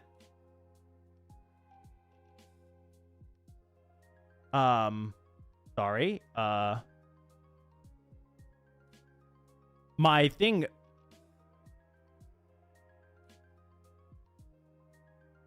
Okay, we back. Sorry, my entire thing just shut down on me. I was in the zone. All right, if it ended on your end, let me know. Yeah, I was talking about I wish I had more subs. Yeah. Pokemon movies will be relevant to the thing. Yeah, I'm good. Like literally the entire chat and all my Google Chrome tabs just said reload, you're out of memory. I was like, what the frick just happened? You know, I'll probably do this now. Maybe I'll just close Photoshop because we're not doing anything with it. No, we don't need to save. All right. Yep. All right, cool. We're good. Anyways, back to the list. Yeah, the movies will be a thing. I will be incorporating them into the story, though it will add context, and by incorporating them, it does add a consequence to the world. Where I can span this out. Yeah, there is a consequence to adding the movies to the world. The first Pokemon movie 2000, with the birds, does intend, there is consequences for using them, because I do keep continuity. So if the power of the legendary birds have the power to destroy the world, other characters using legendaries becomes a lot more dubious in my world. So, just as a heads up. But the movies will be incorporated. I just will be doing them slightly differently or changing up the plots if I can. For bringing Verity from Pokemon I Choose You and replace Serena for the gags. Oh, that'd be interesting. I don't know Verity. I never watched the I Choose You movie, only because I heard Pikachu talks and it was just that. And also Charizard was prominent, so F that. Goodra suffered the most shame since it's one of my favorite Pokemon. Yep, Goodra and Noivern, man, done dirty. Why do you make Giselle instead of Misty in the group? How dare you hate on X and Y? I will hate on X and Y all day. If you guys don't know, I'm a big hater. It's what I do. If Giselle, because Misty, I didn't have anything to write for her. Misty, or Giselle fit her niche, which is the person to conflict with Ash and argue with him. You know, so, I have an action story for Giselle, so that's why I did it. What are you gonna do with Cameron? I'm gonna make him I don't know if I'll make him a better character. Cameron's only sin was beating Ash. Really, that's his only sin, was that they made Ash lose to a guy who forgot to bring a Pokemon. But really, he's a fine character. He's good. Like, he's just Ash if Ash was, like, written from the start, and, like, he's just Kanto Ash, kind of, without the sass. He's just, like, a young trainer on his journey. How are you going to fix the one-year time gap between the gyms in the Sinnoh anime? I'm just not going to have that gap. Two ideas for Hoenn. Ash catches it, and when... right, James catches it. Oh, that's interesting. Some of the Unova team should evolve. I agree. Unova is not bad. X and Y is bad. Unova's fine. Unova actually does a lot of great things. X and Y is, if you've only watched Naruto as the only anime you've ever watched. Pokemon could be shown it if it was different MC every series. Yeah, probably. Ash will challenge the Battle Frontier. My idea for Red Team I made for the Pokemon Storm considering. Charizard, Raichu, Espeon, Gengar, Poliwrath, and Snorlax. That's an awesome team. I like it. It's pretty solid. James or Ash getting a Zangoose. Maybe they have two different actions based on trainers, like James trying. Yeah, that'd be interesting if Ash getting a Zangoose. Like, it's okay, Suffree Ray. I'm Jay. What's up? Will Team Rocket at the end of end at the end? We'll see. Well, you don't know. I don't want to spoil anything. Giovanni will be a more active villain. He won't be like, you know, I don't think it's gonna be like a Darth Vader versus Luke Skywalker moment for him and Ash, but you know, it's gonna be a thing. I'm here to say hi since I'm studying for an exam. Good job in the episode. I loved it. Thank you. I really appreciate it, Aurora. Now I want to write the Alola and Galar shoes for him, but it's such a big investment. I can see why he stopped. Yeah, no. It is a huge investment. Are you okay? Oh, yeah, this is when I got to the thing. Since Sinnoh flubbed saying that Ash and Brock was at the Pokemon, so you might want to try and fade. Yeah, definitely. Used to want to create my own Pokemon manga. It's based on the anime, but I need a better first. Yeah, just keep practicing drawing art. That's the best way. That's what I'm trying to do. I think I'm good at art. I'm not the greatest. I'm good at drawing little chibi cartoon guys, but I'm not good at drawing anime stuff. I'm working on that right now. I'm trying to draw every day. If Ash gets a Scyther in Safari, he can call him Cleaver. He could. My main problem with Serena is because they just stole the plot of another character in the game, and Ash is really badly written. My problem with Serena is that her character basically revolves having the crush on Ash. It starts with the journey. It starts her journey being a crush on Ash. She ends her journey like kissing Ash goodbye and all that. Her character revolved around Ash. Her contest equivalents really felt very set. You know, one note, not really that interesting to me. They were kind of really thrown in there. Feels like to give her something to do, but she wasn't really much of a character. My Charizard, I just hate Charizard. There's a lot of reasons I could go into it, but it's just a lot. I like your Giovanni team. Sorry, I said that like a question. I like your Giovanni team, Ario. That's really good. Use hair plot is Barley. Barley reunion. I'll check that. Still trying to write my story, but it's painfully slow process. More ideas just pop up instead of me actually writing. Now I'm doing it. Any advice you can give? So the way I usually write is summary writing. I have a bunch of quote-unquote fanfic stories of my own take on the Pokemon world, where I make the legends more equivalent to gods and forces of nature. I incorporate more of the story. I take the protagonist of every region and I write a journey and a story and arc for them in their own region and try and keep the world very lively. The way I do that is summary writing, where every time, like, if I get to a point where I'm like, I don't really know what goes here, but I know the general gist, I just italicize and I write it out. I write in Comic Sans because Comic Sans is king. And when your stuff looks cartoony, it makes you feel less invested of it being official. Oh, I'm the best hater, Aurora. I'm the greatest at hating. It's like in my poster, which is interesting. Thinking of giving Ash Heatmore? Based. Love Heatmore. They're really cool. I recommend I Choose You manga. It's just 14 chapters and a lot plot better than the movie. So the movie's underrated, minus the martial arts subplot. It still works. I'll give it a read. What's my opinion on Clement? Clement is okay. I like Heliolisk, and I liked his battle against Ash as the gym battle, but he's just kind of okay. You know, I don't really have any strong opinions on him. Please save Latios, because there's a reason for this, because sacrifice didn't work since it looks like someone else came in and possibly put all the way back in changer. Yeah, don't worry. I will be fixing any weird plot things or all these other things. I know you're giving Ash Espeon, but can it be first for the same Eevee Red had? Maybe. We don't know. I might not even give Ash Espeon. Who knows how the plot's changed up? We don't know the team's changed.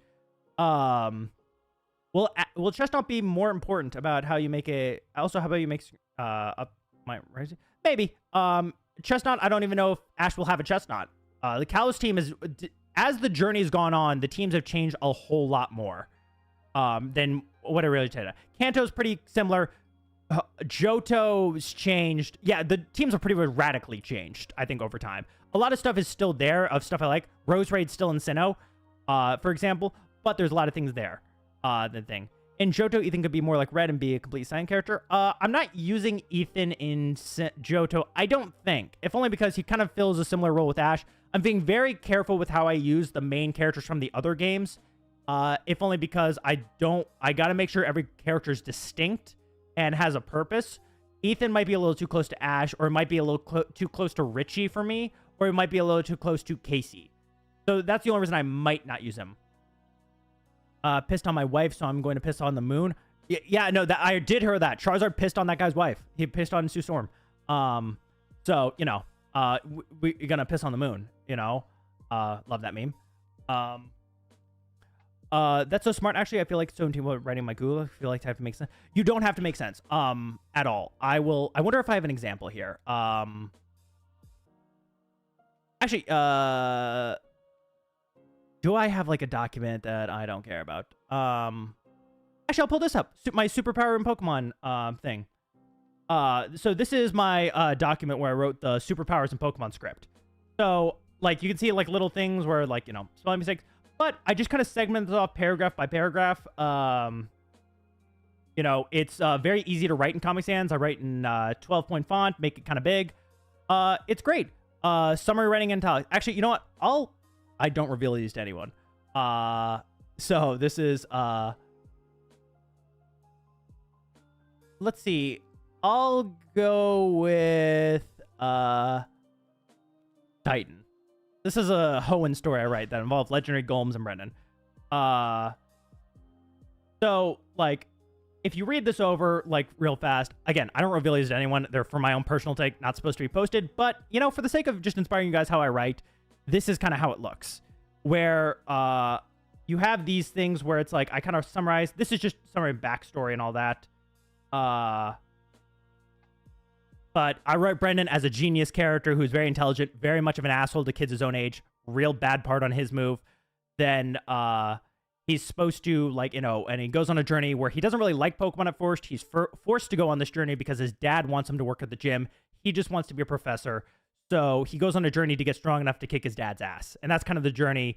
And then we do home plot line and all that. But it's, as you can see, it's very, you know, summarized. It's very short. Like I break for paragraph. Breaking for paragraphs is so important, by the way. Do not just write blocks of text. It is horrible for people to read. You know, but as you go through, you can kind of see all this. It's, you know, this is basically what it looks like for me. Where did I leave off? It was with a worker. Will you give Ash a Golduck or change it up maybe Poliwhirl? We'll see. I don't know. I won't reveal it yet. I'm giving my Ash Kangaskhan. His mother is worried, so giving her a mechanic to keep a good eye on Ash and give me. That's really cool. I like that, Fire Sparks. Kalos Ash is cooler, but Alola Ash is more personality. Kalos Ash is meant to be cool. I mean, he's meant to be a shonen protagonist with his Ash Greninja and his Ash Greninja form, you know, where he's like super, like, you know, not edgy, but he's like supposed to be like cool standard shonen Ash, you know. So you're not wrong. He is supposed to be. Alola Ash just has more personality. It's a good balance of skill and and goofiness. Aside from the crazy parts, I've got most of the Kalos anime compared to something like KANTO or Sinnoh. Yeah, the thing that Kalos anime, I think this is a valid criticism, is that the Kalos anime does not do well about making the Kalos world feel alive. I feel like you can remember a lot more about the backgrounds of Sinnoh, Unova, Hoenn, Johto, KANTO than you can Kalos. Kalos feels very samey. Will Callum appear? Maybe. Do you think that the anime should have ditched Ash earlier and gone through the Yu-Gi-Oh route? Probably not, if I'm being honest. I think the Pokemon anime overall doesn't write great, and I think one of the things that's people have hung on to is Ash Ketchum, which it's to its detriment and to its downfall. So it's kind of like the reason why you would keep up with the anime is because you want to see where Ash goes. I think they wrote Ash poorly in a lot of cases. I think the idea of Ash can't win because if he wins, the series ends is a very bad thing. I think that's very toxic to a lot of stuff, especially in terms of writing, and it makes stuff boring. Is Misty your rival? Yes. We need a new for Unova and beyond. Not in this series. This will be Ash Ketchum all the way through, but in the future, I could definitely see that.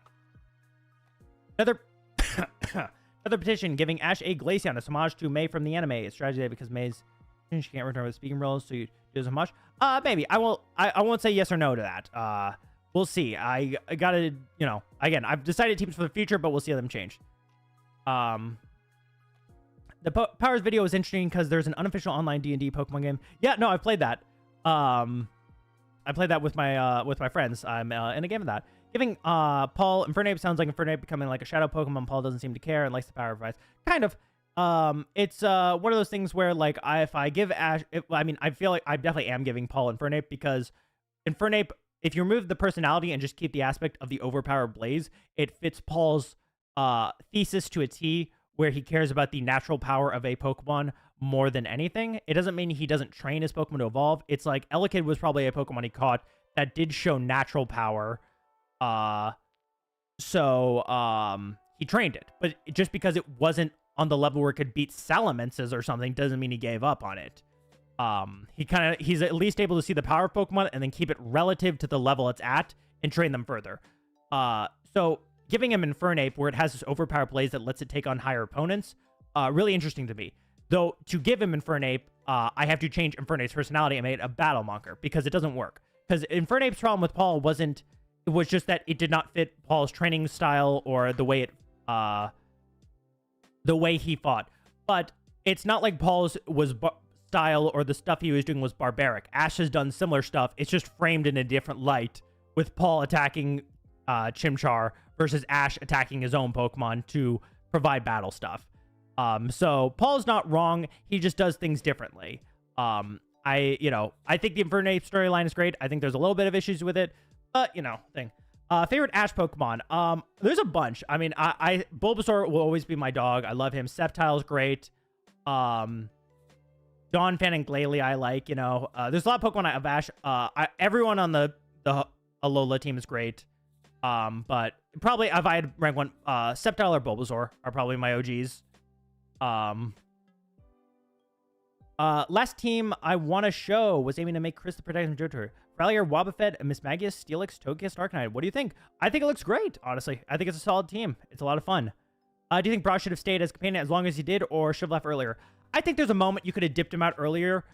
He didn't maybe need to stick around as long as he did, but you weren't really doing anything with him, so it's not like he had like an overall arc. He kind of got stuff to do in Sinnoh to make him a doctor, but like I'm not going to sit here and be like, he had this great arc in Sinnoh where he learned to become a doctor.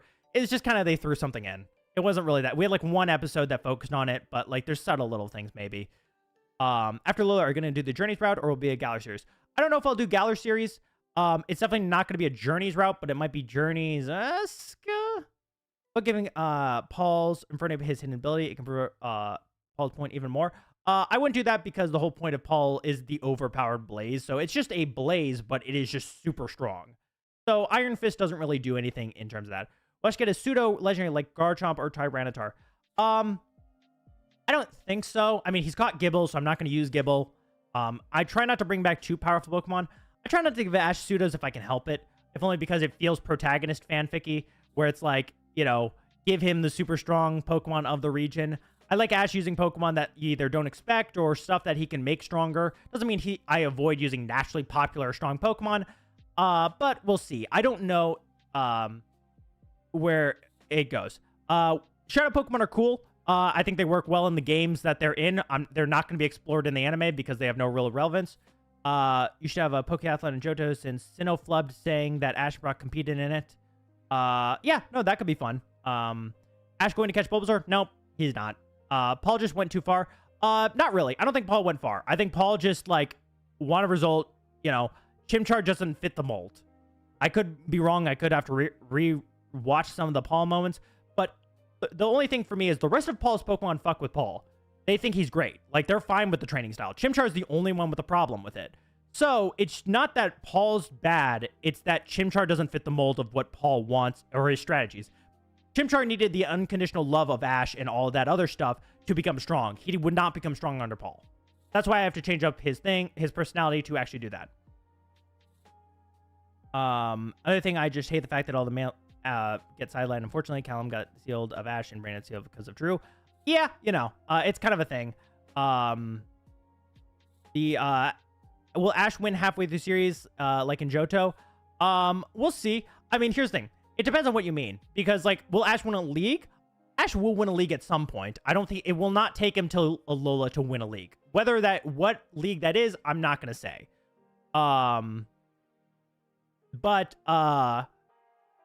Like, you know, because for me, winning a league does not mean you've done it. They're still Elite Four. They're still champions. Those are very powerful people that are done dirty in the anime. So I want to make them prominent parts of the world and prominent goals for Ash to strive for. Because if Ash wants to become the level of a champion, he's got to be able to beat a champion. Just because you win a league doesn't mean you beat a champion. It just means you have the opportunity to challenge the Elite Four to test your mettle. Yeah. Ash could have caught that Clefairy. He could have. I mean, I did consider, it would have been funny if instead of Pikachu throughout this entire rewrite, I used a Clefairy, because of Clefairy was almost the main, character, or not the main character, the, mascot, but I just didn't have Clefairy on the team. It just didn't fit the team. There's a great joke I heard a while back about Paul thinking he's in Power World, given his approach. That's funny. What's my favorite league? I actually have a lot of love for the structure of the Johto League. It's actually just really satisfying to watch for me. I always enjoy watching it. So the Johto League is definitely one of my favorites, I think. Even if I don't enjoy Johto that much as a series. I love Johto as a region, but as the league is one of the better ones. Probably one of the best, in my opinion. What about Jessie? Jessie? I mean, what about her? In the tournament? Yeah, no, I mean, whatever. Maybe Chimchar should have fucking locked in. You ever think about that? Maybe he just, you kind of need to be low health to be under Blaze. So maybe if Chimchar said, no, I don't want to fight, maybe Paul wouldn't have used it. Or maybe if he was just stronger. I don't know. Whatever you think. Maybe Chimchar was asking for it. If Bailey does come back, make her the ace of the region. She's not coming back. I'll just say that now. But Bailey being the ace would be fun. Just a random thought. How will you give Florian a unique personality or random introvert? I'm not getting the Scarlet and Violet. Actually, it's a random thought. Sorry, I thought you meant for this. Introvert who learns to open up. Room Florian Violet's king. Yeah, but I think because I've tried to write a trainer for every region. I write my Florian as a very greedy treasure hunter who's looking into all the treasures of Paldea and wants to, be rich. That's how I kind of write him. Shadow Pokemon won't be in the ATR verse. They're cool. They're just not going to be in here. They just don't. There's really no place for them. So you should do more than one league to win. So he's not fit in Wicked League for merge. Yeah. Don't worry. There's an entire thing. So whether he wins one league or more, we'll see. Hunter J from Power World, please tell me she's in this. Hunter J is also in this. Yeah, Hunter J is definitely in this. It should be. But yeah, Paul's hilarious. I love him. Ash like scary? No. Bye. No. What's wrong with you? Will Ash Chestnut be released in the series? Ash Chestnut won't be a thing. It was a thing because when I was creating those original teams, I felt like I was under obligation to fill niches where Ash had this Pokemon here, so I have to do this here. Like, Ash caught this starter, but didn't catch these starters, so I must replace starter with starter.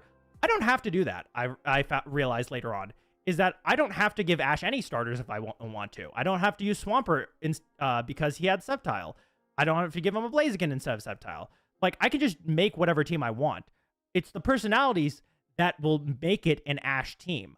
The goal, like, because I think a lot of people, like, there's levels to it, you know. There's certain Pokemon that I think just don't fish Ash no matter what, but also I think personality defines a lot. So the goal is that if I give a Pokemon that makes you guys raise your eyebrows up and go, what the hell is going on? Their personality should make up for it, where you feel like they're a great member of Ash's team.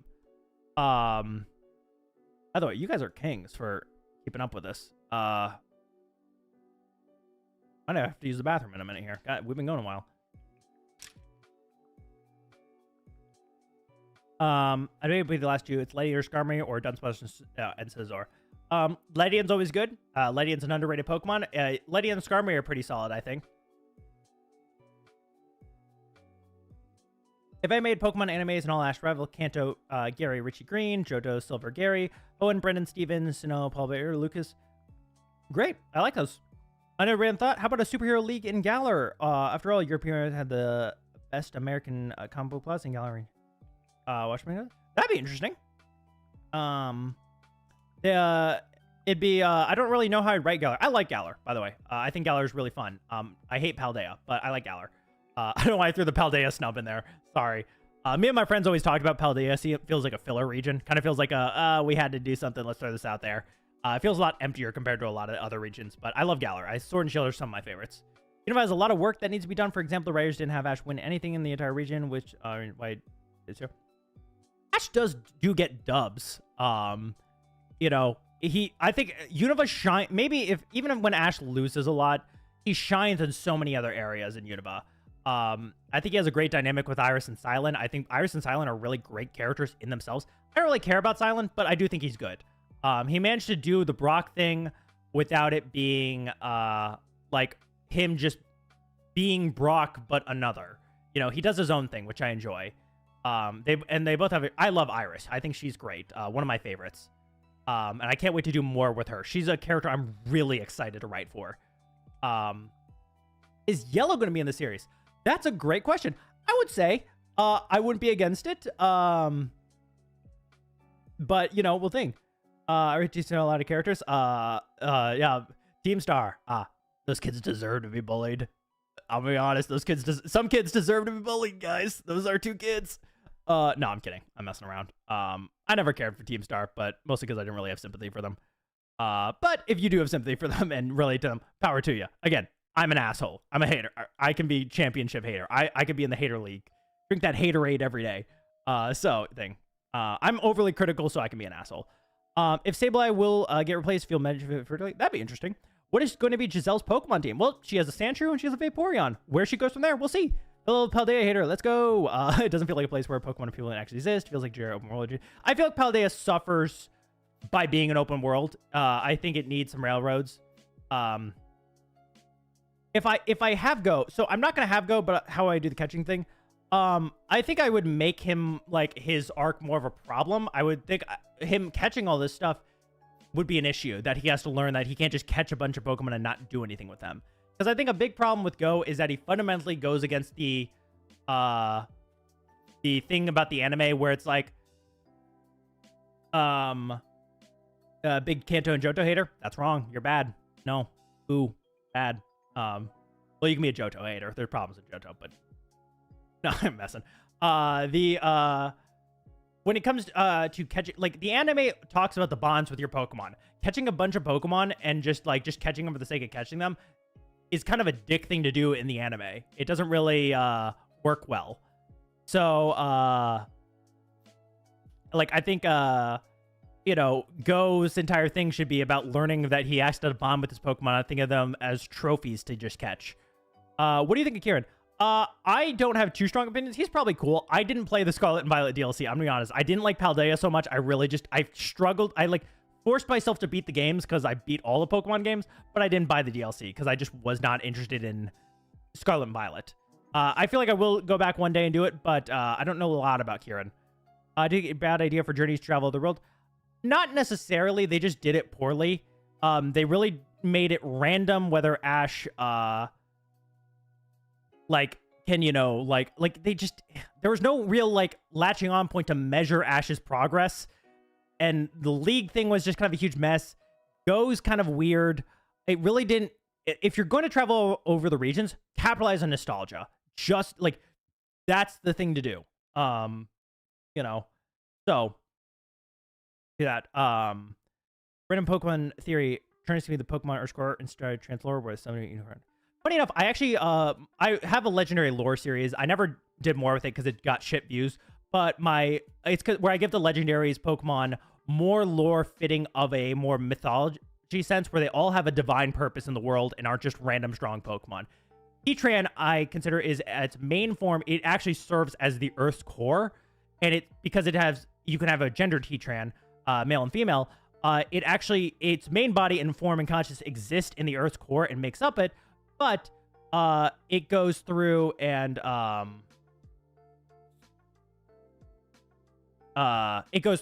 sends little parts of itself that form the, like, smaller Heatran that are weaker, that go out and experience the world for it, and then they disintegrate and rejoin the main Heatran to give it the experiences that they experienced. That's kind of my Earth Core theory. It's just fun. I just said that because you Earth Core.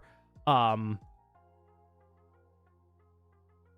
have to pee like a madman. I will be right back. 5 seconds.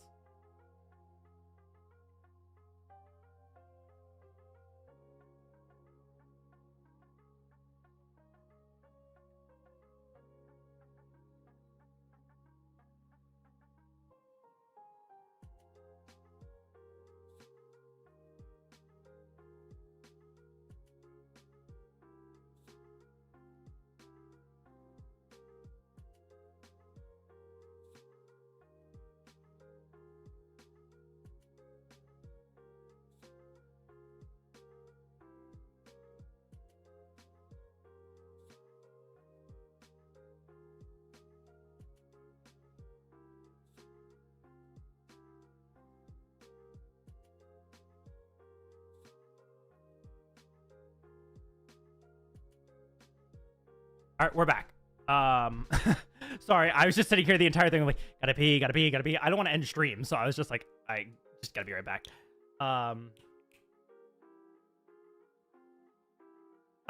Where am I going? Okay. What is my favorite evil team? I have a love for Team Skull. I think they're fun. Team Aqua and Magma. I love the Omega Ruby Alpha Sapphire versions of them a lot. Team Rocket. I don't have an exact favorite, but I like a lot of that. But Team Skull, Team Rocket, you know, are really good. Change in every region. The companions will change as much as the anime made them change. You know, so you can, in theory, Giselle and Brock will be there for Johto. Orange Islands, Brock may leave for Tracy.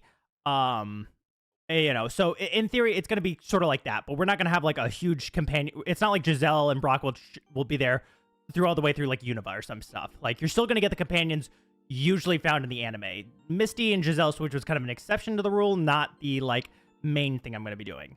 But again, I'm trying to write this from a story angle, not a let me just do the anime but alternate world. So if something feels narratively more satisfying where someone has to depart, I'll do that. Catch more Pokemon Evolved reading team except Kanto Pokemon. For me, Paldea is one of the best stories. Nomona's great. Nomona's great. I love him. Talk to me about the fact that Pikachu never really learned anything. Finally, I think, yeah, exactly. Pikachu learned a lot more. I make Ash Goat Cannon because Ash Serena shippers creep me out. Shout out to that. Ash Serena shippers do creep me out as well. Not really a fan of Ash and Go, but power to you. Crazy. Zero Ores lore is Mons of Volcano's dad and Lightning Storm. That's it. Yeah, pretty much. That's kind of one of those things. Go and Ash. Go and Chloe is so much better. You know, I don't like Go and I don't like Go and I don't like Chloe, so I don't like any of them. Ash is Arrow Ace. I don't know if he's Arrow Ace. He was kind of, I mean, you saw the Giselle episode. He kind of was like a wooga for her. So, you know, Ash is a protagonist. He doesn't get romantic partners, really. It's like, you know, it's kind of, you can kind of do what you want with him. How about making Beyblade references in Pokemon? Ooh, I don't know. I mean, I guess I can have Ash yell, "Let it rip." You know, I watched Beyblade when I was very young. I did not keep, like, I watched the original Beyblade series up to, like, G Revolution. Don't barely remember them, but the theme song slaps. So, but I don't know, like, Metal Fury and beyond. It's going to be the reason why Ash got more Electro because they feel unused in the anime. Only have Sky, except for their Silver Kids. I might give Ash more Electro types, but again, that kind of doubles up on team types or Pokemon types in the team. We'll see about that. I don't know. President doing traveling in all regions in a better way. Regions too. Yeah, kind of. I don't exactly think Horizon is doing too great in that aspect, but, you know. Yeah, that's whatever. That's shipping stuff. I don't really care about Ash shipping. I'll give a summary rating a try later. Just one more question. Was the Firewater Grass Course something you do often for the teams? Because I tend to do so. I did it at first going through, like, where I felt like I had to have a Fire Water Grass Core. Not because of, like, any particular reason, but just because it felt like it was a solid coverage core. But as I've gone through and made these teams, I've lent away from that. If I happen to have that, great. But there's sometimes where it just doesn't fit to have. There's sometimes Ash kind of needs one Pokemon or the other, but I don't feel like I need to be locked into it.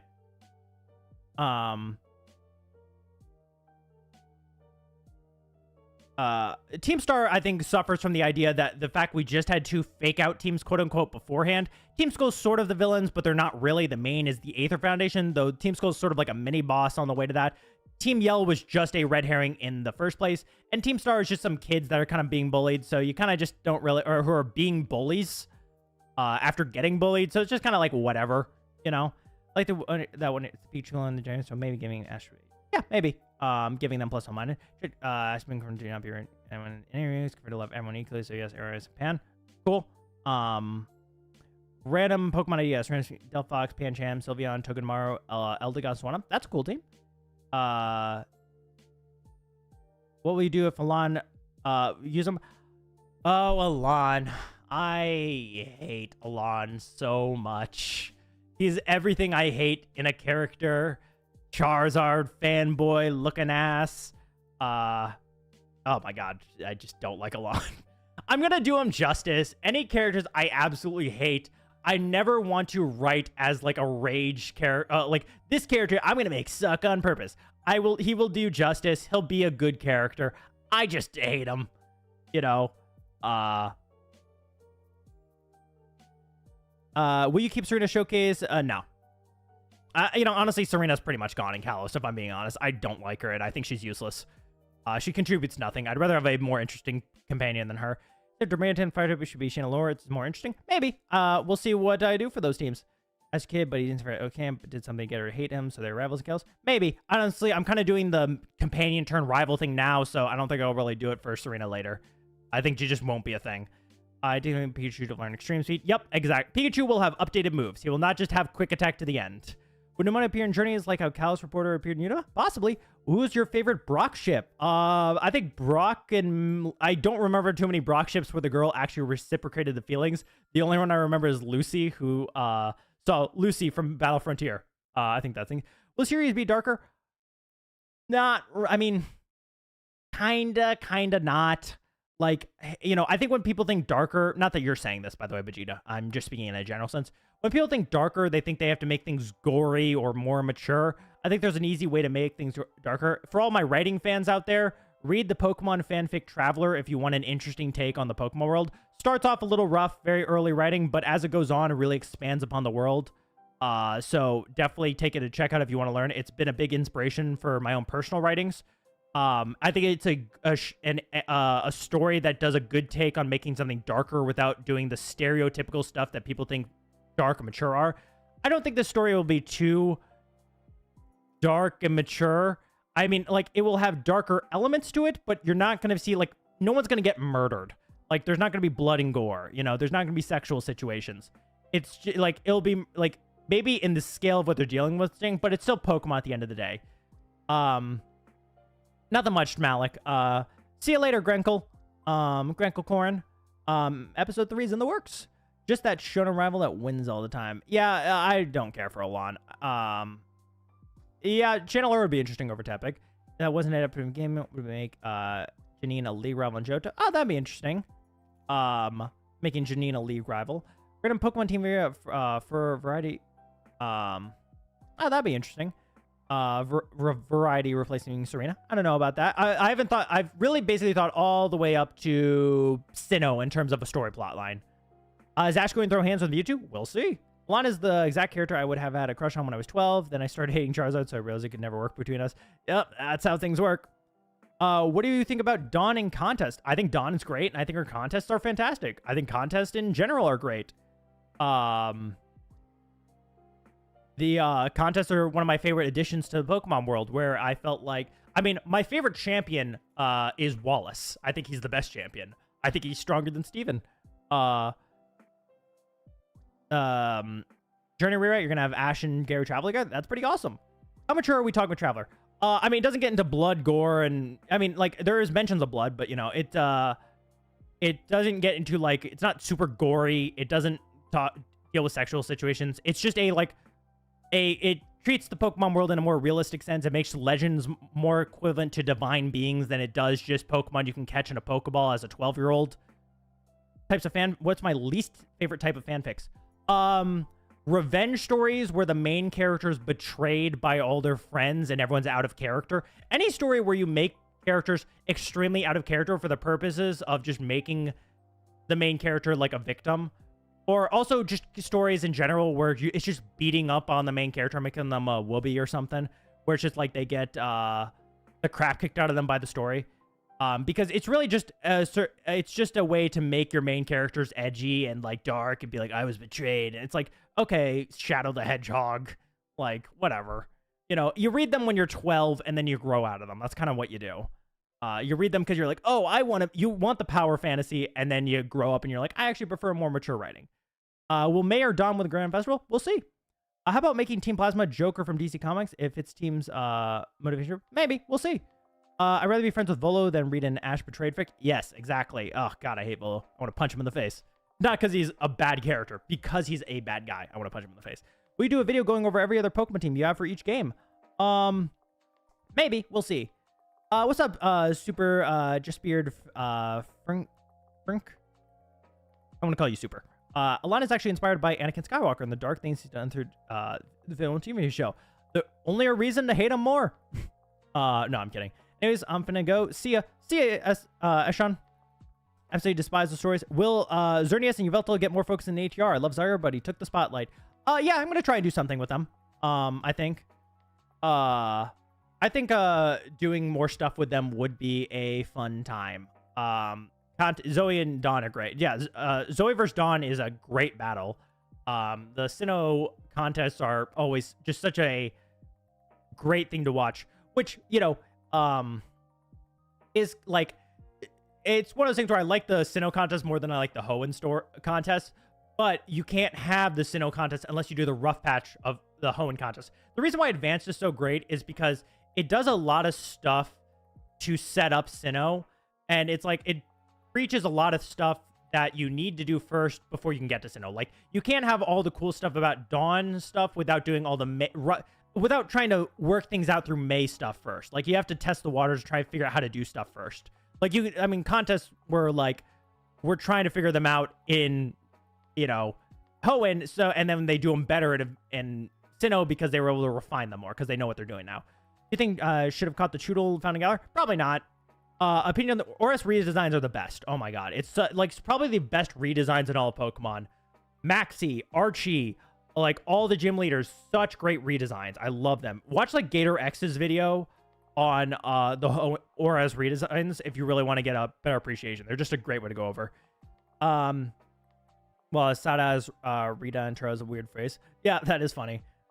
And the MC Ranger vibes. Yep. Wallace Cup was amazing. May vs. Dawn was really fun to see, and Ash was in it too. Yeah, that's what I really like about Sinnoh Ash, is that he really takes an appreciation for Dawn stuff in contests, showing a maturity level change from Hoenn, where he just kind of ignored May's contest. Not negatively of him, but just because he wasn't interested. He kind of came in at the end after he was done training to watch her final battle, but he wasn't like invested like he was Dawn. Dawn and Ash have a super supportive relationship with each other that I really admire as characters, where like in Ash's first gym battle, Dawn's there in a cheerleading outfit, like cheering Ash on because Like, that's the kind of girl she is. That's her friend, and she's going to cheer him on. And then Ash, likewise, cheers Dawn on just as hard. And I think that's a really cool dynamic the two have. I'm an XY anime and Charizard fan that is not scared to talk about bad things about his. Yep. What series do you think had the best filler? It's got to be Kanto, I think. I mean, as much crap as people can give Kanto, you got to give it its flowers for being the first series, so they didn't really know what they're doing. But Kanto probably has the most entertaining filler because it's like, it's random. You don't know what to expect. Like, I think probably if you could consider Advanced or maybe Sinnoh having good filler, but Kanto's just so wild that it really has a lot of fun that you can kind of get behind. But Advanced would probably be the next one, I think. Always be insulting how we never got redesigns in BDSP. That's kind of the hard part. And on one hand, I think with BDSP, the hard part about redesigns is you can't really do them. I think Sinnoh was a point in refinement where they got designs down, like Rorik. Let's bring up a picture of Rorik. Pokemon. Look at this goober. So, I'll make myself a bit smaller.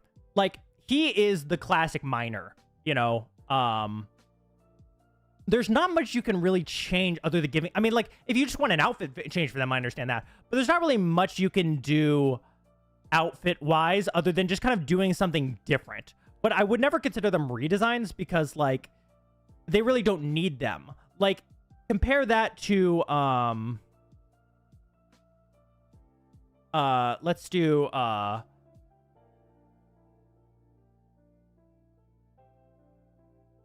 Watson.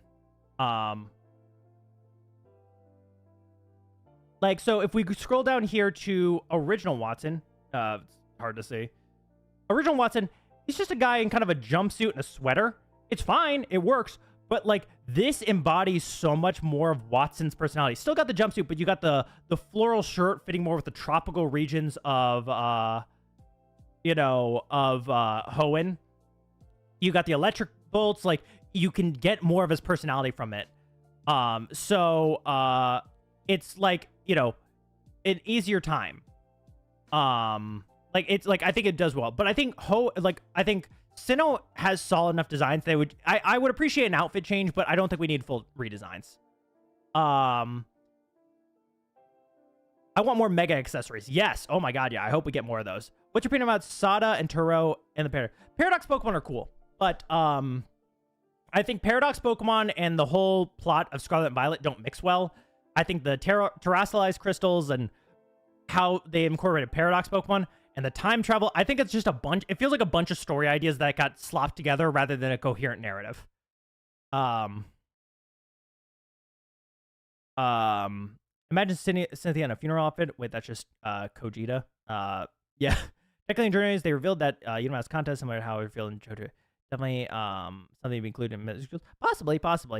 Ash isn't the same. I would argue Ash isn't the same character every generation, if I'm being honest. Like, there were, like, you could be like, oh, well, he's grown, you know, in, my lo-fi ran out.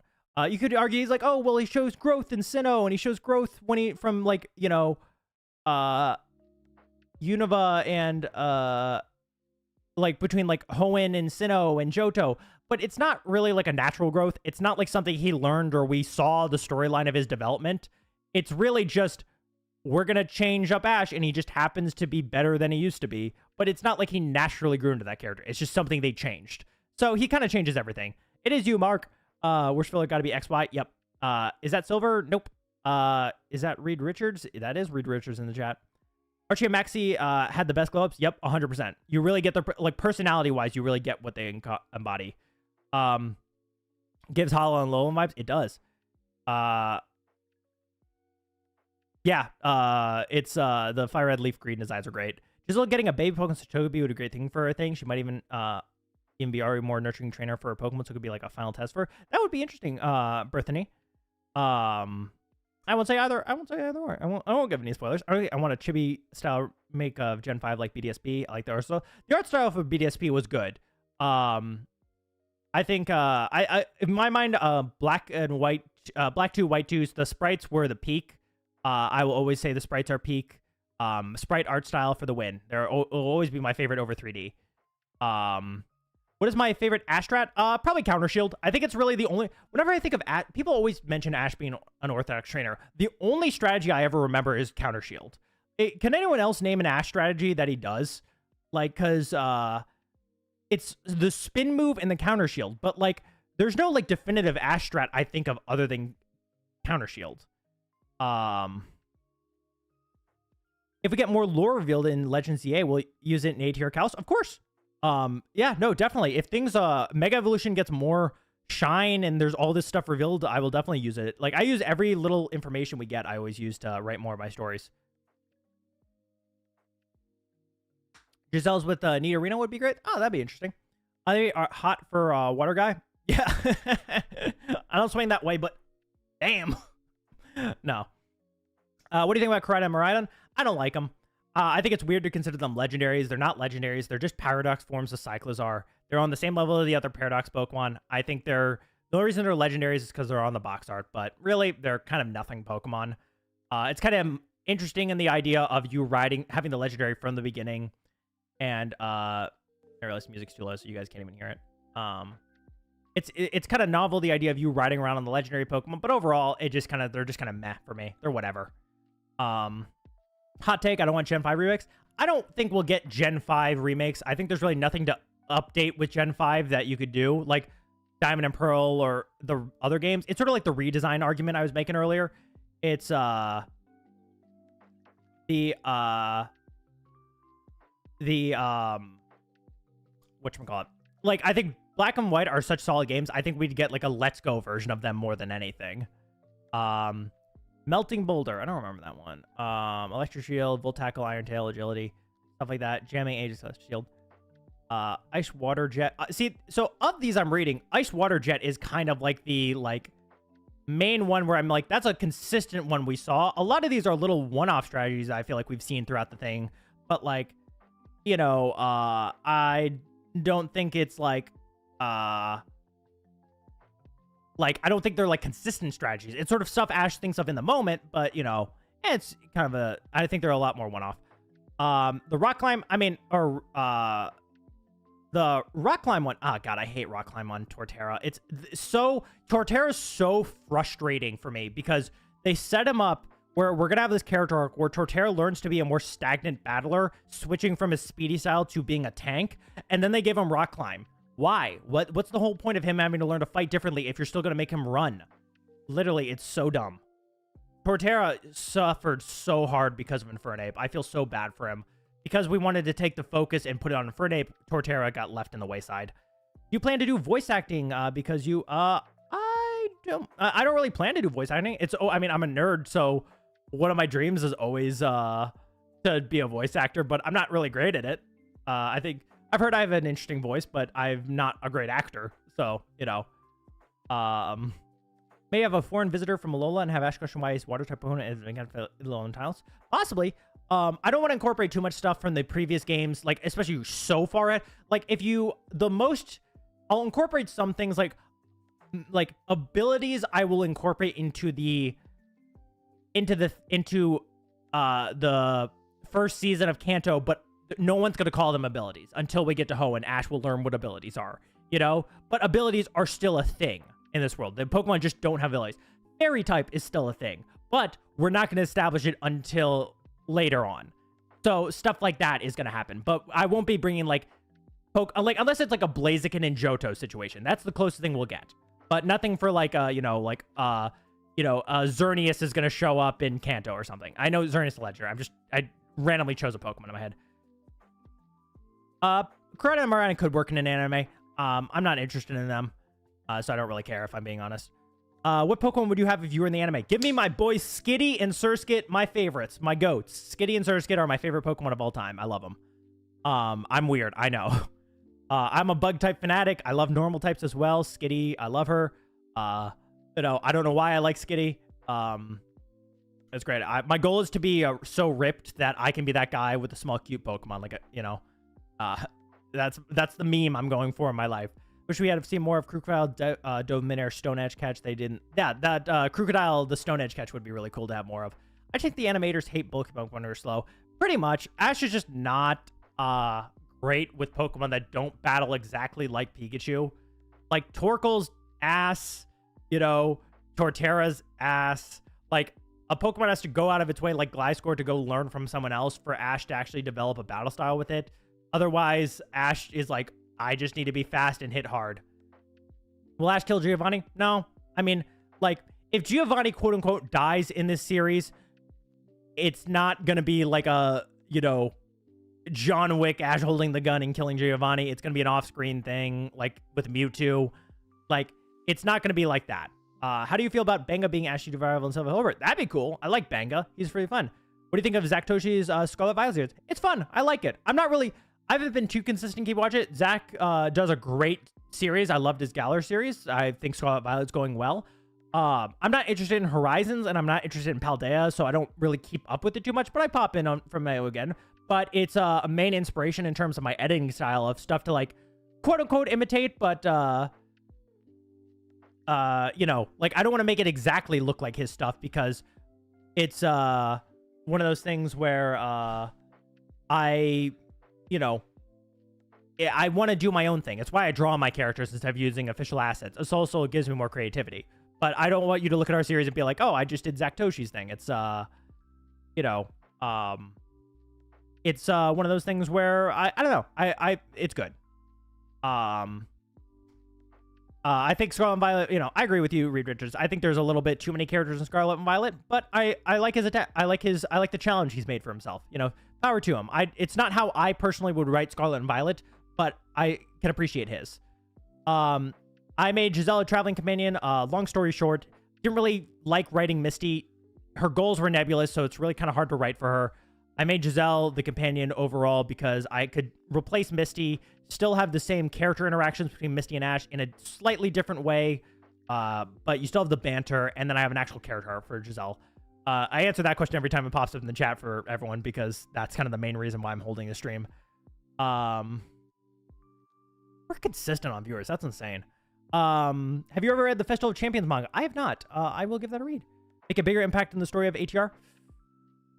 A little column A, a little column B. It's kind of hard for me, Berthany, because on one hand, I don't like Team Rocket Trio. I think they're a waste of time that are used for plot devices to cause conflict in the story because the writers don't want to naturally write any conflict in the story, which you can kind of embody by how much or how often Ash's Pokemon evolve through a conflict with Team Rocket. I am including them in the story, so they're going to have purpose, but they're probably going to have as much impact as the original series in a different way. What Pokemon would Team Rocket have in Gen 1? I have a video about that, if you look on my channel, where I did teams for them alternately. Not going to say those are the teams they're going to get in this series, because the series it's more important to focus on Ash and his companions than Team Rocket. They will always be a side factor in comparison to what I'm writing. Also, wish the Explorers were villains in Scarlet Maya games, even if I love Team Star. Yeah, they'd be fun. Granbull would fit Giselle. That'd be fun. I mean, I think Snubbull fits Giselle, so Granbull also works. What are your thoughts on implementing starter Pokemon? Ash probably won't get any starter Pokemon because he usually captures them in every region, but starter Pokemon will be in the series because I will usually, if they're not with Ash, because like if they're not on Ash's team because, you know, he already captured them and it doesn't fit my rules for giving Ash Pokemon, they'll be with another trainer. So they'll be represented in the series. Like you have Green with Bulbasaur, you have Gary with Squirtle, and Mysterious Trainer with Charmander. Is there going to be a Paldea part of the ATR-verse? No, I'm going to say that. Well, I'm not going to touch Paldea. I have no interest in Paldea, and by the time, like, you know, I'm trying to write Ash a character arc that spans every region. So, it's kind of hard for me to go all the way to Paldea. Alola already feels like a hard way to, like, write a character for that long and keep giving him development and change. But I'm managing it. So, but Paldea is just kind of too far. Also, I just don't like Paldea, so I don't really have any interest in writing it. I think having Ash Luna was a good decision from the writers, but I think I lost like a train out because Team Rocket's a team. Yeah, Kamar, I can agree with that. I think in some way they did that because Charizard falling asleep is showing off Ash is it because of his lack of training. Like, he's not good at controlling Charizard. He has no control over his Pokemon. It just naturally got strong by defeating enemies, but not because Ash put any actual work into training them. So in some ways they did that, but the Team Rocket exhaustion is another weakness of the anime where Team Rocket has to factor in everything and be a waste of time. You know, Ash could just be a bad trainer. His team doesn't have to be exhausted first. Favorite Team Rocketmon. Meowth obviously is great. Chimecho and Mime Jr. are great. Let me look up Team Rocket Trio while I go over this. Let's see, because I do have some favorite Pokemon. There are Lola Pokemon I love. So Mime Jr. I like. Seviper and Cacnea. I was so bummed when Cacnea left. That was such BS. Oh my god, I hated that. Dustox was always solid. I will always have love in my heart for Marini and Mimikyu. They're always great. I think Team Rocket had some of the greatest relationships when it came to Marini and Mimikyu. Honestly, could Ash meet back up with Clefable and they could give them a... Maybe that's not a bad idea. I like that. Not saying either or, but they're great. Honestly, I agree. Jelzel is a good man. I liked her episode. Yeah, no, great. Are you replacing other companions? The only one on the chopping block is Serena. I will say this. Serena's not going to be in the series. I don't like Serena that much that I am telling you right now. I'll spoil it. I'm cutting her. That's how much I don't like Serena. Dawn and May are staying, obviously. Like, Iris is staying. There are major characters I won't change. Misty, Serena I hate, but Misty I change just not because I hate Misty as a character. I actually like Misty as a character. I think she's great. I just don't really have a lot to do with her. She works better as a rival where I can kind of do her, I can make an episode or two about her development rather than the arc of a series, you know? She doesn't have enough for a bunch of series, you know? For like Johto, Kanto, Orange Island, there's just not enough for her to do. Brock, I can make stuff for too. Giselle, I definitely can make stuff for do. The rest, not really.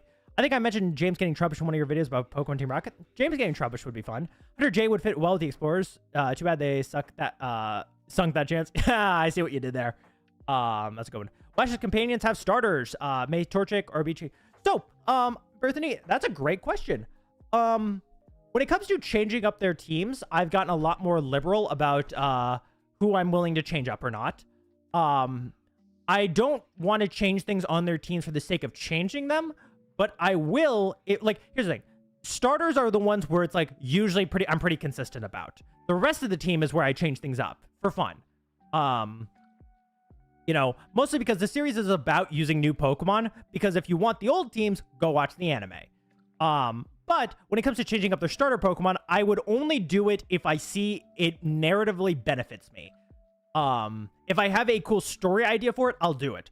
Otherwise, they'll probably be the same. Because either I can already come up with a story for them, or there's just really no reason to. So I won't say whether I change up Torchic and Piplup, but I'm not going to say it will never happen, because that'd be lying. Definitely should do the Sinnoh Battle Frontier so it helps Ash and his Pokemon grow stronger. Oh, that'd be interesting. Various Poketubers dislike how much Hoenn Ash decides to train every single time May has her contest. I don't think it's a bad thing that he does that. I think it's a good character moment for him, because I think the idea of Ash training every single time May has a contest is in character for him. He doesn't really give a crap about contests. He doesn't really understand them. He's not mature enough to understand them. So Ash, learning that contests are actually interesting and show a different way of training or control of techniques or this other factor, and then capitalizing off of that in Sinnoh is a great development thing. So it's not a bad thing that Ash neglected contests in Hoenn. It's actually in character for him. At least in my mind. Meowth is my favorite Pokemon. Also love the Minamara Pikachu. Yeah, it's to give Meowth something to do. Jesse always gives contests. James doesn't really get anything. He gets the being nice and siding with Ash's group on more occasion because he's a much more compassionate person than Jesse. Not that Jesse's a bitch or anything. James is softer in a lot of aspects. You see that with Mime Jr. and Chimecho.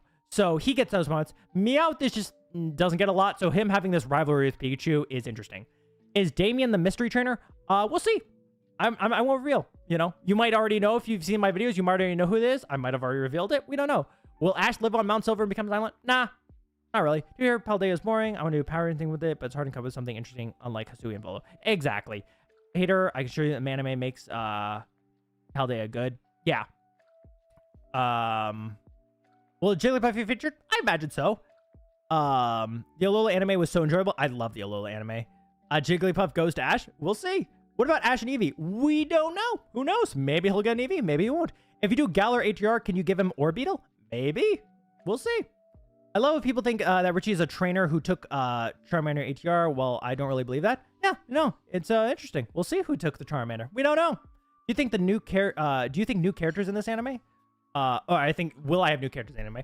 I mean, yes and no. I think if I see a character in the show that I can use for a purpose, I'll use that. But if I need to make a character, I'm not afraid to. But I'm trying. There won't be like a major OC situation. I mean, like in Hoenn, if I use Brendan or something, that's kind of a half and half. Where it's like in some ways I'm using an OC. On the other hand, I'm using the skin of Brendan to show for a design wise. But I would make him my own. I know you hated Iris getting Dragonite. I did. What are your opinions on May and Max? I love them. I think May and Max are great. I think they have a great brother-sister bond in the show. Max can be annoying, but like he also does like provide something to the show with some smarts, but also he's shown a lot to be in the wrong sometimes, which is good. But he does have his great moments in his great episodes. So Max is a worthwhile character that I appreciate. You know, when you made a community post talk about you wanted to make big changes, I'll fully admit I was surprised you went that drastic. Yeah, you know, I really, honestly, at the end of the day, this is kind of a dick thing to say. The series is for me. Like, I'm writing this because I want to make it. So I'm never going to do anything that I don't want to do. I'm never going to force myself. Like, I'm not a YouTuber. I mean, I'm a YouTuber in the sense I make videos, but I'm not like, this isn't my job. Like, this is a hobby for me. It's supposed to be fun. And while I do like making stuff for you guys to enjoy, I like to make content that I enjoy. And the content I enjoy just happens to be well-written stories. And so that's what I'm attempting to make. And by product, you guys get to enjoy them. But, so, like, I will always make a change. If I make a change, just know I made it because I want to, not because I'm like, the masses have informed me to do this. So I made that post because I was kind of curious about your guys' opinions on how you felt about changes. And, you know, some things I was like, oh, cool. Some I'm like, eh. But, you know, I think also in some aspects, like, I kind of go back to when I asked the question of, would you guys mind me implementing in some of Ash's older Pokemon? And a lot of people's opinions were, take 90% of the old Pokemon and throw them back on the teams. So I don't take some comments a little too seriously because some people don't understand what I'm going for and others have their own ideas for series that they want to implement here. I remember when I got a lot of comments about I should give Tepig to Silent so he can help him cook. They said that because they watched Zaktoshi's video about Unova teams where Silent got a Tepig. It wasn't because like, it was like they saw someone else do it and so they wanted to bring it over here. But it's like, well, they already did that over there. So why would I do that? You know, I don't want to do, because the whole point of my series is to do things differently than what I've seen on YouTube. I want this to be a series where people can go to and be like, that's a unique thing you did and it's well written, rather than just, oh, that's the thing I've seen 10 other people do. That's not supposed to be ranty or directed at anyone on this chat, by the way. This is just some things. I would love, will Brendan be a rival in Hoenn? Yes, he will. I would love Iris using Dreading and Hydreigon. She will. He had his bottle caps collection. He did have his bottle caps collection. I got an idea for the other protagonists personally. Gold, Snarky, Brendan, Smart. I always write Smart Brendan. He's kind of my thing. Will Casey be traveling companion in Johto? She won't be, I won't say whether she'll be a traveling companion or not, but she will be in Johto and prominent. It's kind of weird shit. They never really did anything with her other than the one-off episodes because she was such a great character. The other thing I really hate about Lola is the League. The League, I used to hate the Lola League because it felt kind of like a pansy league for Ash to win. But when you think about it, it's their first league, so other people being there doesn't really matter. And he proved he's the strongest in the region over everybody, and so that's kind of neat. I think it's just he didn't have enough strong opponents to fight. There were like if Mallow, Lana, and Lily are in the competition and Sophocles, it's not much of a competition. So you just needed more strong opponents for him to fight, for it to make it feel irrelevant. Yeah, Red is already in the anime 97. It's funny when people are like, Ash versus Red, who would win? It's like, well, Ash is Red. It's like when you're saying Gary versus Blue or May versus Sapphire, which, I mean, they're fights you can have, but like Red is in the anime. It's Ash. There's a Hydreigon over the Super Dragonite. I agree. I like Hydreigon, and I think it works. The mini battle tournaments in Unova are supreme. They are the best. If you hate Unova, you have to at least give them credit for that because those are such great little things. Because anyone could win. Silent could win. Iris could win. Trip could win. It doesn't matter. It's like they're little tournaments. It doesn't mean Ash has to win those every time. it means you can dedicate them more to other characters and show everybody off. It's great. Oh, my God, I love them. Which I've asked from kind of a bit earlier, more of a mentor for May, so can help May in her character development. I'm not going to do that. Ash, that'd be, I don't need Ash mentoring May. That's not really his deal. Needs a lot of character development. Max will have stuff to do, but I do have a plan. Would you ever want YouTube to be your full-time job?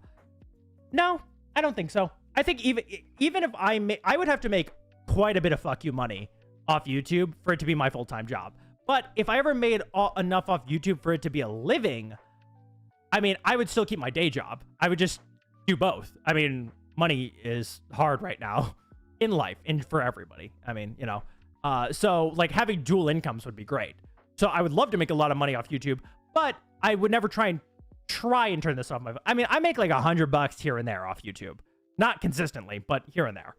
But I wouldn't mind having a full YouTube job. I would need to make like 6 figures off YouTube to consider it. Is Ash just traveling with Clement and Bunny and Kalos, or are you adding? We'll see who he travels with Kalos. I won't reveal for it. I want some surprises. Like this Giselle surprise was really shocking for people, and I really like doing it. Gotten tepid because of strong anxiety types? Maybe. Shauna should be a fun replacement for Serena or something like Miette to keep the Crush side plot. I'd probably get rid of the Crush side plot if I'm being honest. Maybe. Well, I don't know. Maybe. Shauna having a crush on Ash wouldn't be bad. Serena just suffers because it's literally her entire character. Like, it's the main factor of everything with her and Ash. So that's kind of why that's bad. And they had to invent flashbacks of Ash and Kalos. Like, okay, I'm going to go over one Kalos thing. There's like the episode where Ash, after losing to Wolfric, where he goes in the woods. Might be misremembering this, but he goes in there and he's like in a old like cave or under a tree, and a bunch of Pokemon come and cuddle up with him to everyone's keeping warm.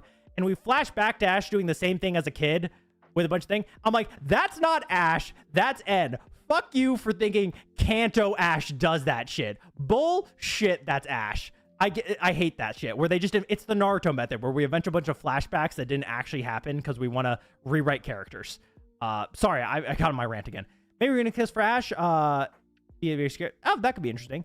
I love the mini turns of Unova 2. Just didn't like how the writers have him continue to lose a lot until at least reading him because that some characters deserve one. Yeah, I don't know how much Ash loses. I really have to rewatch Unova to really get a consistent feel of how bad Ash is in it or how good he is. I feel like he was Tobias, but yes, my problem with the league aside from the Battle Royale, also friendly change for pays basic. Yeah, I mean, like, I don't think I'd make a friendly Hydreigon, but I do think I'd make one where, like, I want to implement Iris. I don't know if I'll make a friendly Hydreigon, but I will do a Hydreigon with Iris. Flash have a dad? No. Ash will get another shiny in place of Noctowl. I will give him one shiny in Johto. I don't like giving Ash shiny Pokemon, like, throughout the regions, if only because it feels fanficky. Like, oh, Ash caught this rare shiny Pokemon in this region. It's not bad if people do it. It's just how I personally feel. I'm doing it in Johto because he technically caught one in Johto. So it's to show off a method. Max will have a Pokemon of his own. He needs a Pokemon to do stuff. We've shown in the Clam Pearl episode of the Hoenn anime, we showed kids at Max's age have Pokemon that they ride around. So it's not illegal for him to have one. In my mind, you can have a Pokemon in that age, but you can't be actively competing in anything or, like, not actively training, but, like, you can't be, like, actively, like, a good trainer with it. You have to wait till you're older and stuff to, like, actually be doing stuff. But it's not illegal for you. It would classify as a pet Pokemon. He would have one, though. He wouldn't have, like, 3. He would have a single Pokemon to focus on and learn from so he can do stuff. Finding some logical money talk on YouTube? Yep, I'm all about that logic. Do you think Delia could be a companion on one of Ash's journeys? Probably not. I don't think he need... Or, wait. Is that... Delia, are you talking about Ash's mom? Then no, she wouldn't be. Yeah, I mean, it'd be weird for him to trash around his mom on Ash. Like, yeah, Shauna might. I mean, Shauna have a thing. I don't know who the Kalos. I won't say who the Kalos companions are, mostly because I don't know. Like, I have all the companions up to kind of Sinnoh, kind of Unova planned. So how instead of Serena liking it was Shauna. It's funny because Ash genuinely forgot about Serena's entire existence. Yeah, pretty much. I mean, I would too. I would kind of black out most of Kalos. What are your thoughts about going without going furries on fixing around Serena's gym? I'm debating on how to treat that. I don't know how I want to do Serena's gym. If I want to lean more towards the anime where it's the crazy bullshit that happens, or I want to create some sort of subplot, or I want to make her an actual character. We'll see. I don't know, but I'm not gonna sit here and give you one answer or the other, where I'm gonna be like, yep, it's gonna be just like the anime, or it's gonna be completely different. I don't know yet. I have to get there. I'm really thinking right now of Gym 2 up to Surge is where my head's at right now.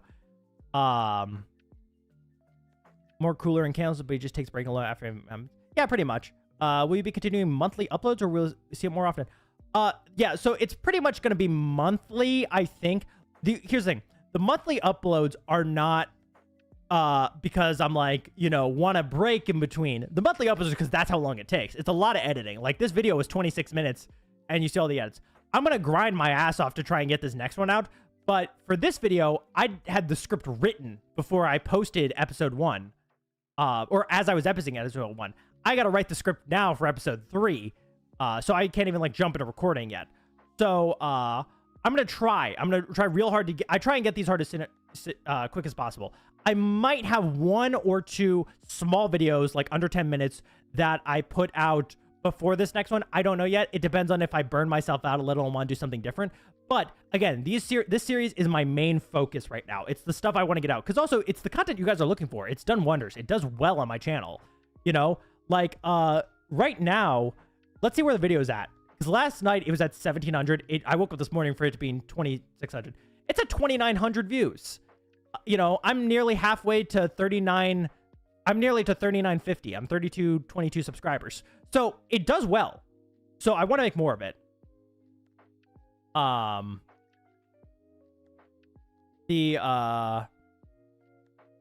are your thoughts about going for, honestly, I'm sorry, I heard during the fights with the other heads, are you with fires has made them, yep, I know Xano did this, but what if you did make Serena a rival in the games, and Shauna, can, like, Ash, like play in the anime, but I'm gonna say fine without romance. You know, I'm not against it. Love Xano, by the way. Shout out to Xanolith, I know him, he's a friend. And so he makes great content, so go check him out. But it's funny, I started my Reddit as he ended his, which was really funny. It was like a All Might, like, next it is your turn moment. But I don't know. I honestly, I've only really thought about Ash's teams when it comes to the future, with minor plot points in between. But I've not put too much thought into Kalos. Like, Unova is really as far as my brain is going right now, and that's stretching it. So I don't know if I'll do romance. I wouldn't be against Ash having a romance subplot. You know, I don't like Ash is one of the few characters I don't really ship with anyone. Like, when I do my own personal fanfic stories that, like, I try and expand the world. Like, I showed you guys my Hoenn story briefly, as I was scrolling down, which I'm in the middle of rewriting right now. But I do a romantic pairing for each of those stories, but I have Ash in one of them, and I don't do one for him. And it's just, I don't know, in my head, I just don't have anyone I ship Ash with. Like, I have, like, small ones where I'm just like, if I see a cute Ash X Dawn thing, I look at that and go, that's cute. I like that. Or Ash X Iris, or Ash X any of the Lola girls. I'm like, those are cute. But it's like, I'm not really a fan of Ash and May, or Ash and Misty, or anything, you know. Or, like, Ash, I hate Ash and Sarita. So, like, you know, I don't know where romance will go. If it has a cool thing in the plot where I feel like I can do it, I'll do it. But, you know, I wouldn't count on it. Doesn't have any necessarily friendly. It'd be a challenge for Irish. Yeah, High Dragon would be a challenge for Irish's Dragon Blaze. People saying Ash will Ash have a dad? He already got a Kukui and a Alola. True. Oh my god. Alola is the only end of a Pokemon series that actually made me tear up. I was like a grown man, just like, why am I crying over this shit? When Ash says goodbye to Burnett and Kukui, I was like, he's saying goodbye to his parents. It hurts. Oh god. Like, oh, I loved it. It was so great. I guess May and Max fans were the whole helicopter parents. They're all PG-13. Or no, watch it. Yeah, kind of. Max and Sceptile, maybe. Question: Tobias versus Alon. Who wins? Tobias, easy. Oh my god. Tobias has legendary Pokemon. We don't even know Tobias' full team, but he's rocking Latios and Darkrai. He's wiping Alon. Alon only wins if Charizard X plot happens. But you know, Tobias creams Alon. I also actually have a newfound love for Tobias, but that's because my friend Abdul, which is you know, Samurai Trainer Z. Go check him out. He has, you know, he writes a different Abdul, or he writes a different Tobias, and like expands on his character. And Tobias is a character with a lot of potential that I really want to capitalize on in Sinnoh. So I'm really excited to write him. Max Pokemon would probably be Ralts. Maybe, we don't know. I do love Tangela, but I think it fits great with Ash and the angle is, yeah, no, thank you. Thank you, Mr. Dad. Mr. Dad, that's where you've been, Dad. No, I'm kidding. Replace Iris with Bianca for Unova? Maybe. Probably not. I like Iris. I think she can win. Jill, I wrote something. Ooh, okay. Think this now is different. Yeah, I know. Foreshadowing, guys. I foreshadow in my community tab. Pay attention to it. Sometimes I don't. Sometimes it's just shit posting. Will Max have Pokemon of his own? He will. May like a Bonnie Sutra. He will have a Pokemon that is directly his, not something that May holds on for him. It will be a Pokemon that he has.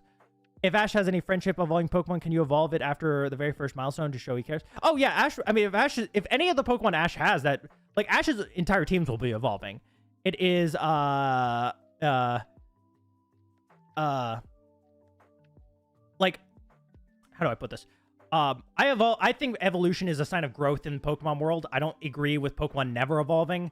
Like an old Trico in the Trico episode. The only reason there's an old Trico there instead of a Sceptile is because they didn't want to debut Sceptile yet. They just wanted to show off Trico. I don't like. I want evolution to be a sign of growth and not just because Team Rocket interfered. I want team evolutions to matter. You know, it'd be a sign of training, a sign of friendship, like important to the plot. Sometimes an evolution can happen and it can be nothing. I'm not saying it never happened. That's how you make it. That's how you make things interesting. But you know, like it's you know, it's one of those things where I don't know. I want to do things. I want to make a well-written story where you can follow the arc of Ash Ketchum from Kanto to Alola and feel good about it, where you can see him grow. You can see his interactions with his team grow, his brain grow. He gets smarter, but I also don't want to lose personality. I want Pikachu to still be kind of a shithead like he is in Kanto. You know, I want Ash to like still have some snark to him, but also have a maturity to him. I don't want him just to be like, I'm nice and mature now. Mature it's so boring sometimes. The letter is on TV Trope page for the anime series specifically. I don't know what you're referring to. Sorry, I'm going through all these guys. Tobias Exelon? No. Bad. No. Ew. Two characters I don't like together. No. Actually, they could be miserable together. Never mind. May should have caught a Ralts and Mega Denise Bonnie. I would agree with that, except I don't have to waste a slot on Max's Pokemon for May. So I would just make Max have a Pokemon. There's no rules against it. It's the anime consistently breaks it. I can do what I want. Will Beedrill leave? We'll see. We don't know. I'm running a series based on the games, and I was wondering what you think of my team. For Red, Charizard, Raichu, Annihilate, Espeon, Marowak, Lapras, and Aerodactyl. I think it looks like a solid team. I can see what done. Alon was done badly in the Masters 8. No, he was done very well, because Alon should have gotten his clock cleaned. The Masters 8 was poorly written, though. Though it kind of was, like, I enjoyed seeing Alon shredded by Leon, but I also don't like Leon. Well, I mean, I like Leon. I just don't like that he has a Charizard. And how strong he is. He's just stupidly broken. It's too insane. The idea that Ash beats Leon after he solos the rest of the champions while Ash barely wins his is insane.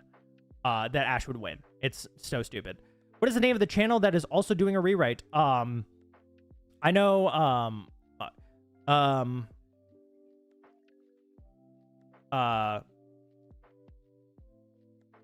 so I know, Samurai Trainer Z, does his own rewrite. Xanolith did his own rewrite. Zaktoshi's doing his own rewrite. Those are the only three I think off the top of my head that I know. Ash's dad has been stuck in Tangela all along. Tangela has been his dad the entire time. It's Detective Pikachu. Tobias versus Lucius. Who wins? Tobias, because Lucius sucks. Actually, Lucius probably wins because he has a Rayquaza for some reason, even though that's so stupid. I kept Ash having a Charizard to have this cool Charizard X for Charizard Y thing. Damn, Ash. Yeah. Good for you. I don't like Charizard, so but power to you. Will Wes from Coliseum. I've considered using Wes or who's the other guy? Oh my god, why am I forgetting his name?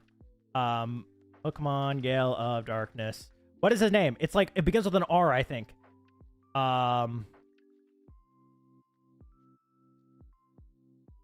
Michael. I've considered Wes and Michael. I thought they'd be interesting characters to implement to use in the series. I haven't figured out if there's any spot for them, but having them be there would be fun. So I won't say no. I don't mind Old Trico because I don't think is Age of Pokemon. I disagree. Will companions have fully evolved Pokemon? Yes. Some of their Pokemon won't evolve, some will. I'm not going to say every Pokemon needs to evolve all at once, because for a lot of Ash's companions, they have other journeys to continue on afterwards. So them not having their teams fully evolved is a sign of, like, they still need time to grow. Ash is, like, trying to grow through every series, and he's the main battler guy. sometimes you don't need fully evolved Pokemon to do contests. But if you're at the highest levels of battling and training, you should have fully evolved Pokemon, in my opinion. Thoughts on bringing back past Pokemon more often outside of just League and Battle Frontier? I want to do that. I want to make sure they're relevant, because Ash just offloading his old teams at the Oaks Lab sucks, because then they're just never seen again. But I also want to give time for the new Pokemon to sign, and it's also like dumb for Ash to be like, let me bring my my like high level Tangela to, you know, the first gym in Hoenn and just clean the clock. It's like, that's a bad idea. So we'll do some things. How about giving Brock, Turtwig, and Sinnoh? Maybe. What's up, Elijah? Not having the format of the Master 8 not leading to Ash fighting 7 others, such a waste. Kind of, I can see why they didn't do it, because 7 battles is a lot, especially when you have to do 7 battles for every trainer. But it's one of those things where, like, I don't know how I would do I know how I'm going to do the Masters 8, and it's not going to be like the Masters 8. They're going to be a different way. But we're, like, you know, it's... I like, you know, we'll see how it goes. I don't know. Like, I like the idea of Ash battling all 7, but I think it works better in a story perspective, not in an anime. I think in the anime, you just don't have enough time or animation budget. Can Gary go to Kalos? Because in the games, he does go there study. Maybe. We'll see. I don't mind it. Damn, we've gone up in viewer. We're at 49. Jesus. What do you think of Zashi and Zamazenta in turn is? I like them. I like them well enough. I wish... Zacian and Zamazenta are kind of those lower range legendaries for me, where they meet the power threshold, but they don't really have any deep thing connecting them to the world other than just being strong Pokemon. Which is fine. Eternatus is an alien. That's fine. But they're all good. I don't mind them. Like, I don't have any strong or negative opinions about them. If it were up to me, I would have made the Masters 8 a Master 16 instead, because there were some key players in the World Tournament. Maybe. Lucius sucks. First off, the idea in Horizons that Lucius is from like 100 years ago. Bro, he has like, I can find him on Facebook. He's like prophesized as this ancient guy. Dude, he's like 100 years old. He's like 2 generations back. The idea we know nothing about him is so stupid. Let's see. Philip's nightmare. A room full of Charizard merch and Charizard wallpaper. It's not my nightmare. I would just set it all on fire. You know, I would burn Charizard with Charizard. I wonder why Nemona was in the Masters 8 universe-wise. Probably, honestly, I always see the champions in Paldea. The champions are just strong trainers, but none of them are actual champion level. I think the Paldea is full of scrubs, if I'm being honest. Like, champion is a tier, but it's not... You're not Cynthia level. You're not Lance level. You're not Wallace level. You're just a strong trainer. We're gonna sit here and be like, Gita's good. She got destroyed by nobodies. I wonder why... but also Horizon is like... no, because Liko leaving after 9. Yeah, I can't wait till Liko leaves. I don't mind her, but, you know, I don't really care for Horizons. Not gonna lie, kind of mid. Yep, it is super mid for me. See ya. Super. See you later, super. Are you taking breaks? I hope you are. Not really. I mean, I'm just kind of going. I already started plotting out episode 3 now. I want to try and get a script written in the next 2 to 3 days so I can record and start editing. But no, I don't plan on taking breaks. Again, this is a hobby for me. I enjoy doing this. So there's no like, you know, there's no, oh man, this is really stressful and tough on me, guy. It's making a video. It's having fun with it. Like, I post it when I post it. I want to get this monthly. This was kind of closer to almost a month and a half to 2 months, for me. But like, you know, like that's just due, like, again, I also have the factors of my actual job that factor in, real life that factor in. So it's not going to be a consistent monthly thing, but it's going to be, a month is like the bare minimum. I mean the Trio and Horizons read. Trainer Malik. Yeah, I hate because it's overrated. I think it's just like consistently pushed and given special treatment for being like not that interesting. I mean, here's the thing. Objectively, Charizard's cool. Objectively, people are not wrong for liking Charizard. I have a, like, it's sad how much I hate Charizard. I'm going to put it that way. Like, I genuinely hate Charizard. I'm never going to use it on a team. Like, I would sooner dumpster it and use a Caterpie over it. Well, I love bug types. I'd use Rattata over it, you know? Voice crack. But as a writer, I will always do it justice if it's in a story. The Charizard trainer is not going to be some shithead or be like a dick just because he has Charizard or something. However he's written, Charizard will be good. I love Lance having Charizard. I don't like Alon having Charizard. I don't like, but Alon will still have Charizard because his entire thing is having Charizard. I think it's just overrated as hell. I think it's like, you know, there's so many more Pokemon. Like in Horizons, why is Charizard there? Use like Armor Rouge or something, or Typhlosion, or anything else. We don't need Charizard. It's just, it's whatever. It's overrated for me. But also, I have a lot of personal reasons why I hate Charizard. It's hard for me to, I don't really have a consistent one. There's a lot of little things that factored in that I just hate him. But also, I'm not correct for hating him. He's objectively cool, like I said. Yeah, don't worry, Splatterspark. I appreciate it, Splatterspark. I won't be burning myself out. Honestly, I've seen a good chunk of Horizons. I don't care for it, really. Can there be a story of Giselle being classed as Ash, being real tiny? He's like, maybe. We'll see how the relationship between Giselle and Ash plans out. I got some plans for it. We'll see. I won't spoil anything. Tracy will definitely be a big role. He's going to be, Orange Islands is Tracy's arc. It's going to be his thing. I mean, like, we can't do Orange Islands without Tracy, so he's going to be a lot. Are you going to bring back Primeape as an Iolite? It would be sick. Maybe. We don't know if Ash is catching Primeape. We'll see, you know? Do you think it's more important for Ash having good personality or really strong? Personality. Oh my god, 100% personality. I don't care how strong the Unova team is. They have the best personalities of any of Ash's Pokemon. Like, Kalos is quote-unquote strong. Journeys is, I guess, strong. They have the personalities of Drywall. Like, oh my god. First off, if you're going to come at, like, Journeys, oh my god, that team sucks so hard. Oh my god, I hate it. It's like someone looked at, like, here's the most popular choices for Ash and wrote it. Dracovish? Fuck that Pokemon. Why do we have Dracovish? Is it for the memes? Is that why? It's stupid. You know, they're all dumb. Unova, Oshawott and Snivy combined have better personalities than Kalos and Journeys. So personality, I will take personality any day of the week because at least personality is interesting. Like, Noctowl used to have personality when Ash first encountered it and then had nothing. So its only gimmick is being shiny, but it's useless. It's not even a good bird Pokemon. Would you have Chikorita over Charizard? 100%. I love Chikorita. Chikorita over Charizard any day of the week.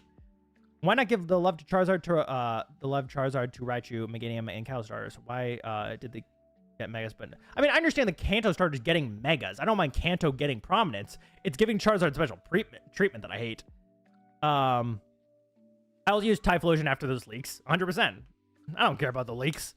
You know, Typhlosion, whatever. Yeah, I would still give Pikachu the Pikachu Z, however you pronounce it. Why not? Typhlosion would give the best hugs. Based on the leaks, Typhlosion does give the best hugs. No, Ash and Giselle are not going to be dating. I'll say that now. Ash and Giselle are not dating. Like, if you interpret anything as shipping, you're feel free to. But, like, in my story, they are not romantically a pairing. But they are friends. And people have a tendency, I will say in stories, will say two people being close as friends and interpret it as a shipping moment. So you can interpret things that you want, but no one in my stories is going to have a romance as of now, especially Ash. You know, it's just not the focus of the story. The focus of the story is, you know, Ash going on a journey, learning lessons, and becoming stronger. Alola is both strong and personality. Exactly. I love Horizon. I love Alola, I hate Horizons next. Hey, I'm crazy for it. I just don't like the characters. Dot is the only one I think is a good story. Explorers are cool, though. I like all the cores except for Metheo. People called him Zuko, and that was disrespectful to Zuko. Yeah, the Journeys team has no personality. Yep. Yeah, I want Chikorita to have a new form or a Mega or something. I think Meganium... I think the only reason people hate Meganium is because its stats are bad. If it just was strong, it would be good. But because it's not good to use, people hate it. It's like, it just needs better stats. Why is it defensive? It's so stupid. I don't know how... Is Charizard getting 2 Megas lore-wise? I don't know why that works. It's dumb. Whoever chose Snivy for Ash deserves the right. Snivy on Ash is one of my favorite Pokemon. She's the best. Just so unique. Wish she evolved. Wish more was done with her. I love Draco. She has good... I mean, it really fits Ash. He's whatever. Not gonna lie, Giselle is a base choice. Gen 1 last design to speed. Yeah, Rubens, you get it.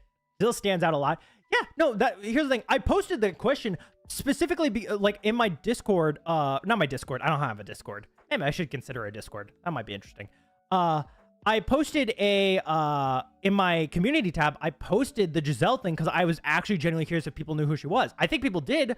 I didn't think people would, but so many of you already knew who she was. So I was like, it won't feel like my random OC is taking place. It feels like someone where you can, she's still the base, the snotty rich girl, you know? She believes like, I'm Giselle. I'm the best. Like, you know, I'm beautiful and everybody loves me. She's still who she was in the beginning. I just expand upon it.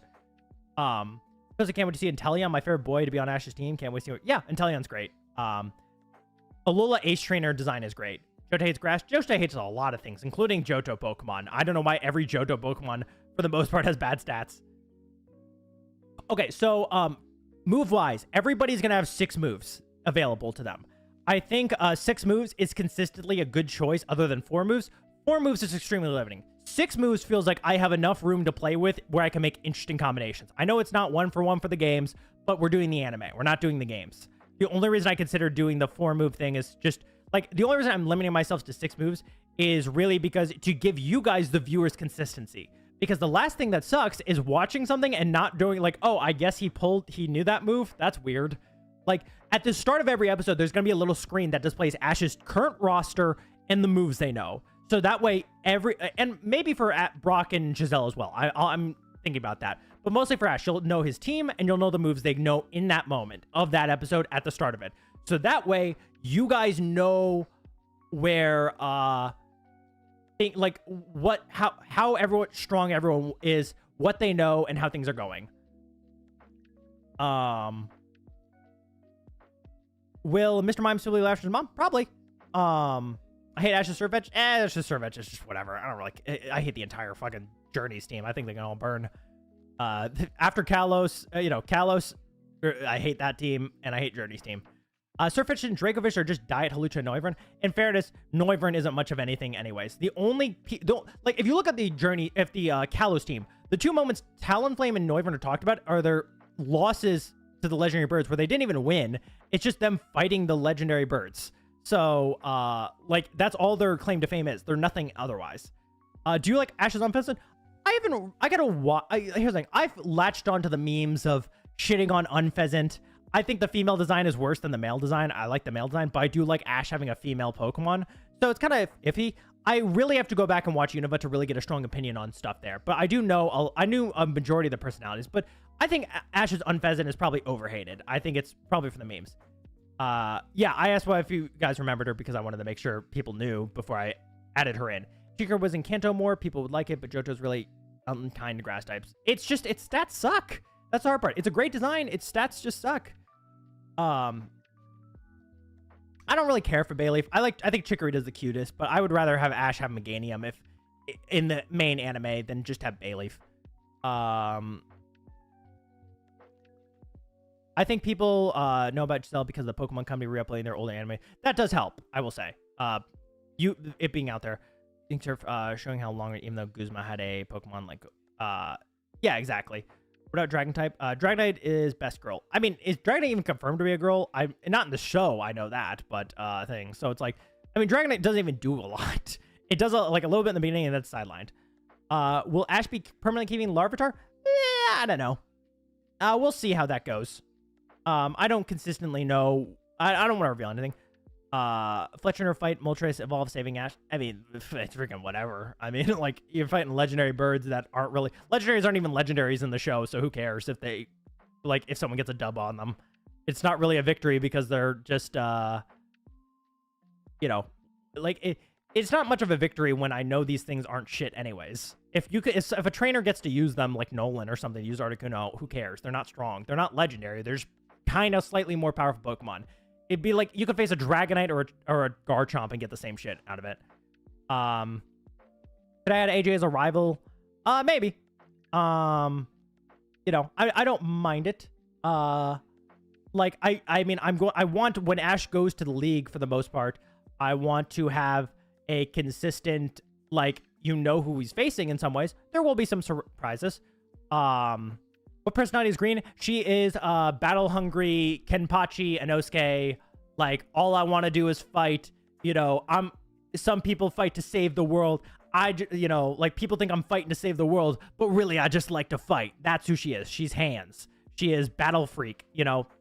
She's wild child. She's crazy girl. She was raised by kind of hippies.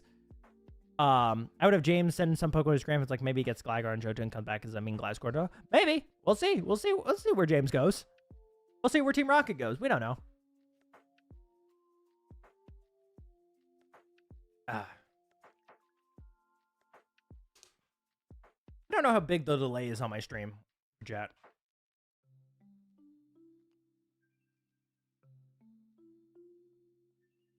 I mean, Bonnie's not going to have a Zygarde. I mean, it was for the thing, but it's not like it's going to go back and train with her. I think the only reason James didn't keep Growlithe is because Growlithe is being used as an Officer Jenny Pokemon. So, like, they didn't want a villain to have it. It's more heroic Pokemon, quote unquote. Yeah, he deserves to get way more Z Crystal than Egon can be able to use half the ability. Yeah, I mean, Leaf. I mean, I guess Green could be a Nemona in a sense. I think she's definitely different than Nemona. It's like it's Nemona-esque in the same vein, but it's not. She's not just Nemona, but in Kanto. It's like you can make the parallels, but like it's not the same. Back in the Safari Zone, wrestling with Wild Mushroom. That'd be funny. Oh, I've been going a while.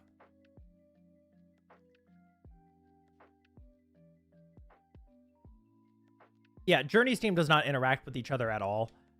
It's just a bunch of freaking... Not nobodies, but it's just a bunch of, like... It doesn't even feel like a working relationship where they just don't really have much personality or interaction. They just, like... It's like, oh, Lucario's there, and he's just a guy. You know, he's just there to be the main character. Yes, I am going to explain that, Hasbin Hotel.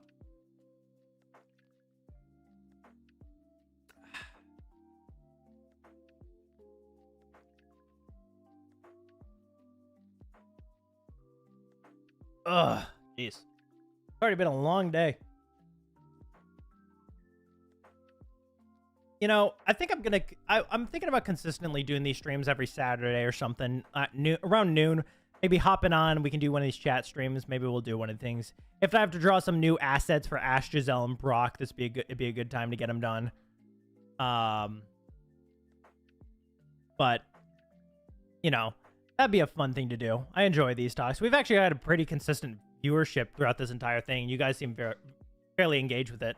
Or really engaged. I had a lot of times where I had to speak fast to just go through and keep up with all the questions. Yeah, Lola definitely deserves Journey, personality and strength-wise. Dude, Johto's very sensitive, excluded from the anime. We got a lot of good and bad filler. Yeah, definitely. Megalucar is just Ash Greninja all over again, just worse because at least Greninja had personality. Yeah, I always like Greninja more when it had the Frubbles. Well, actually, I mean, like, you know, it's kind of like the whole thing is all the personalities taken for thing. That's smart. That's actually a good point, Malik. I was always curious why they picked the Pokemon they did, but that's a good point for it.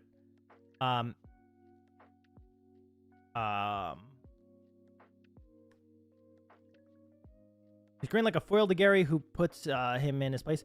Yeah, I mean, like, the thing about Green is that she, like, Gary and Ash don't have as, like, they have the rivalry in this show, in the, like, you know, that they did in the anime, though Gary's not like a comedic supervillain where he's riding around. He's not like a douchebag riding around in his sports car full of supermodels. He's a normal trainer. He's just a highly intelligent young man, grandson of Professor Oak, who's like a great trainer who has a lot of potential and capitalizes off his intelligence, learning underneath his grandfather and all the other stuff. Green is a natural, like, born trainer who is naturally skilled, values strength of all of us, brute force, and, you know, is just really good.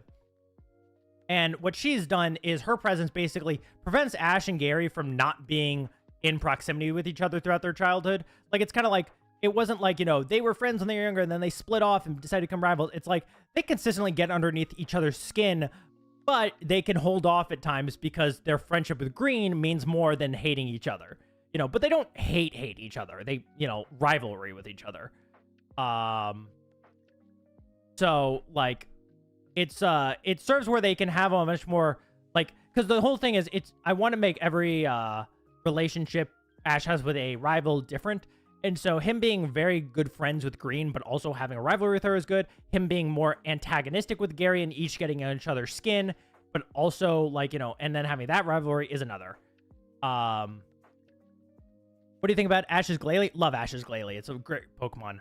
Ash Mega Lucario versus Gigantamax Machamp is a really good fight. Should have laughed after the Sinnoh. I don't think so. I don't think Sinnoh was a good jumping off point for Ash. I think you could still have him go through all the regions. I think you can't just keep having him lose. What's my favorite Ash team I've created? I won't give spoilers, but let me go take my list real fast so I can decide. Because again, none of my Kanto team is finalized right now. The others are a little up in the air.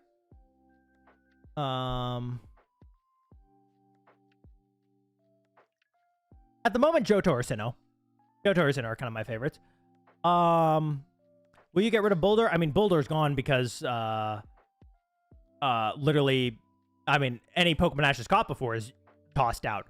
Like, again, like, the whole point of this entire series is I can't use anything Ash caught before.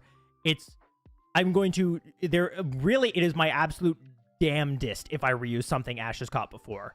Like, I'm doing my best not to do that. But if something kind of fits, if any Pokemon Ash has caught before comes back, it's going to be different. It's not going to be the same Pokemon from the anime. It's going to be a different Pokemon. It's going to be a different personality. It's going to be all that. So if you think, my favorite Pokemon, of the, favorite series of the anime is a tie between Sinnoh and Hoenn. Would it be weird to include time distortion for Sinnoh? And we see Hisuian Pokemon, but over time we learn it's because of the conflict style and Pokemon and Ash team need to fix it. Maybe. I mean, I don't think I'll include that, if only because I don't want to include Hisuian Pokemon in Sinnoh. Just because it feels too far ahead to include back. But it's not a bad thing. What's my opinions on Bush and Cassidy? They're fine. I don't mind them. I really don't have any strong opinions on them. Do you have any tips to start? Watch the anime. Play Fire Red, Leaf Green or something. Like Pokemon stories are pretty easy to write because you have a consistent basis of going from gym to gym, so you have markers of where you got to go. I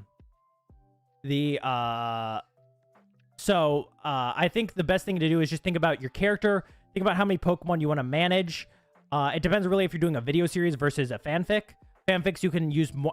My fanfic stories that are personally for me, don't go out in the world. They're just writing exercises. I have 12 Pokemon teams. You know what? Actually, I'll show you guys the teams I do for these, for my stories. And I won't explain to you the reasons why they are the way they are. And you guys can just wonder. Because that's funny for me.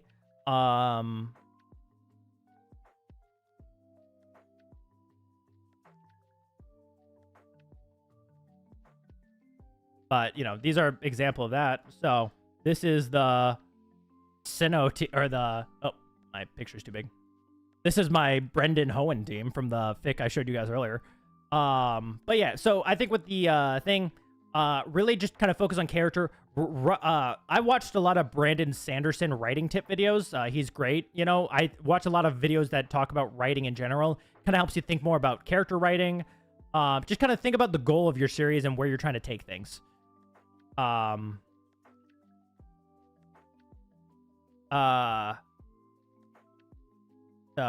Brendan team. This is my Ethan team. I know it's weird. It's supposed to be weird. Again, not telling you guys any context of any of these things. They're just like to make you think, oh, like, what the hell is he on about? What is this? Yeah, I think you guys have properly absorbed that. And the Lucas team.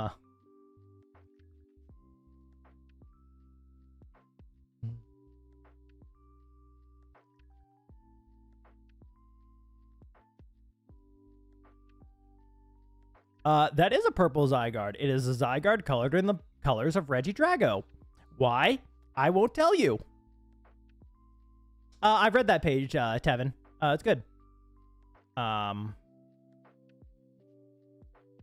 won't tell you guys why they have legends. I won't tell you. Like. And I think I have an old... This is actually from a different version of the Brendan story.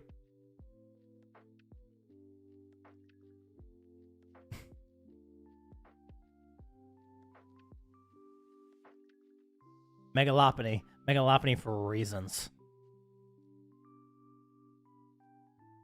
Lucas does have a lot of ghost types. That's weird. Let's just say I actually have full character and writing. So my stories that are my personal things that these teams, that make these teams that I'm showing you, each of them are over 200 pages on Google Docs.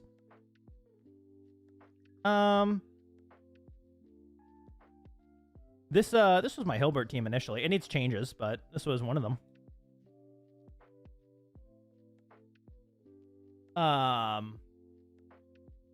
Are the gym players gonna get development? If it's a story plot, yes, but like it's not really something. They're kind of more of other things. Oh,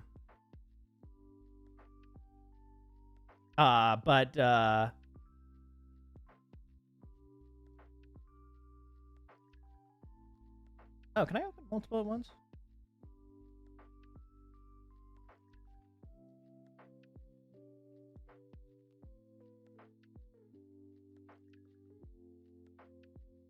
Oh, I can.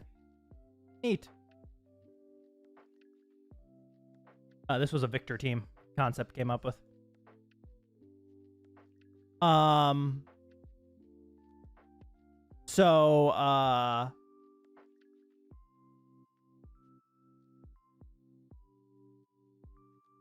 What was I saying? Yeah, gym values won't really get development unless it's a thing. Is it because of Ronin Charizard, aka the Ronin clan? I have not watched any of his stuff. Brendan teams do go hard. He is my favorite, Currently, this is the focus story. I've gone back and forth between this and the other team, but this is the story I'm currently rewriting. And as for warning, Regieleki colored, Heliolisk, Registeel colored Melmetal, Regice colored Frostmoth, and kind of a Regirock colored Hisuian Arcanine. Well, just interesting things I'm throwing out there. Just remember that didn't Dawn Spineri have a crush on Pikachu? I haven't seen it. Yeah, she did. It was a fun thing. You mentioned they play Pokemon D. What's your current team? My current Pokemon D&D team is... Where's my Pokemon D&D team? It is a Grubbin named Dot, a Carablast named Lancel, a Venonat named Deimos, a whatchamacallit? What's it called? Crustal's Pre-Evolution. Why am I blanking on it? Dwebble named Ops, and I have a Sableye named Havoc. That's a squad. You heard of Pokemon, GSA? You would love it? Yeah, I'll give that a shot. Yeah, the Melmetal colors didn't really come out as great as I want. I gotta go back to the drawing board. I might use just original Melmetal colors, but I was trying to color it Registeel. There's story reasons for all this. Lucas is a little bit simpler. And for this, I don't consider, by the way, I don't consider Paradox, Suicune, Entei, or Raikou legendaries. Or informations. These scenes feel like something I would think of when I'm high at 2 a.m. Joke's on you! I wrote these sober. I've never been high. Or at 2 a.m. I go to bed very early. You know the camp arc they didn't have in Sinnoh? Yeah, probably. I think that'd be a fun arc. Water.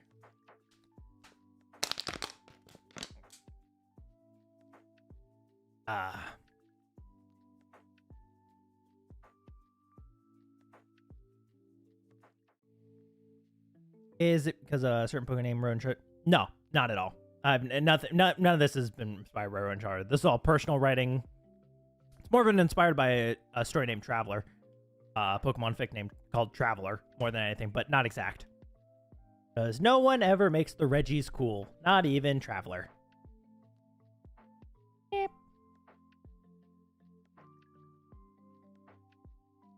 Ethan has Eradicate, and a Blossom, and a Leafeon, and a Torterra. A lot of grass types.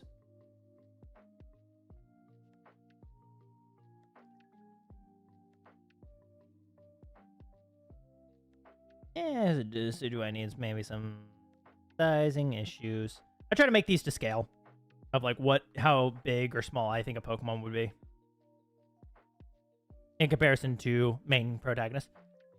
Yeah, Jynx could be a good Pokemon to give Giselle. We'll see.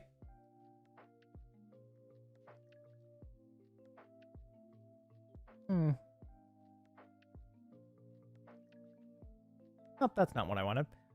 Well, you know, I think we've gone a good point. We've been going for... How long have we been going for? Jesus Christ. Over 3 hours here. Eradicate won't die. I think this is where we'll end off the stream now. But I'm not opposed to doing, I think I might do this every Saturday or something. Possibly. No guarantee, but I do enjoy doing this. We're definitely going to do this. Actually, I'll explain that, Malik. So, if I do legendary, there are certain legendaries that, like, it's like, they're just mythicals. They're not actual legendaries. So they, like, they don't really count in my mind. Like, Magearna is, like, a unique Pokemon, but it's not, like, legendary power, you know? I don't consider the Paradox forms legendaries. Simple as that. They're just Paradox Pokemon, so they're not actually. The Melmetal is... There's multiple Melmetals. There has to be. So I don't consider it legendary. It's just mythical. It's just rare. Zygarde, this isn't actually the Zygarde. There's also multiple Zygarde cores, but this isn't actually Zygarde. It looks like Zygarde, but it's not Zygarde. And this is not even a thing. But yeah. But just so for those reasons, there are like legendaries that warp the world, and then there's legendaries that are like everything. But anyways, we'll wrap this up here. I'm gonna get to work on that video. I'll probably be streaming next Saturday. I'll answer more questions there. So if you have questions about legendaries, story writing, because honestly, next week we could talk about writing all this stuff. Get over and do all that. But I enjoyed this. So thank you all for watching. This has been fun. I'll get to work on episode 3 soon. Thanks for enjoying episode 2, and I'll talk to you all later.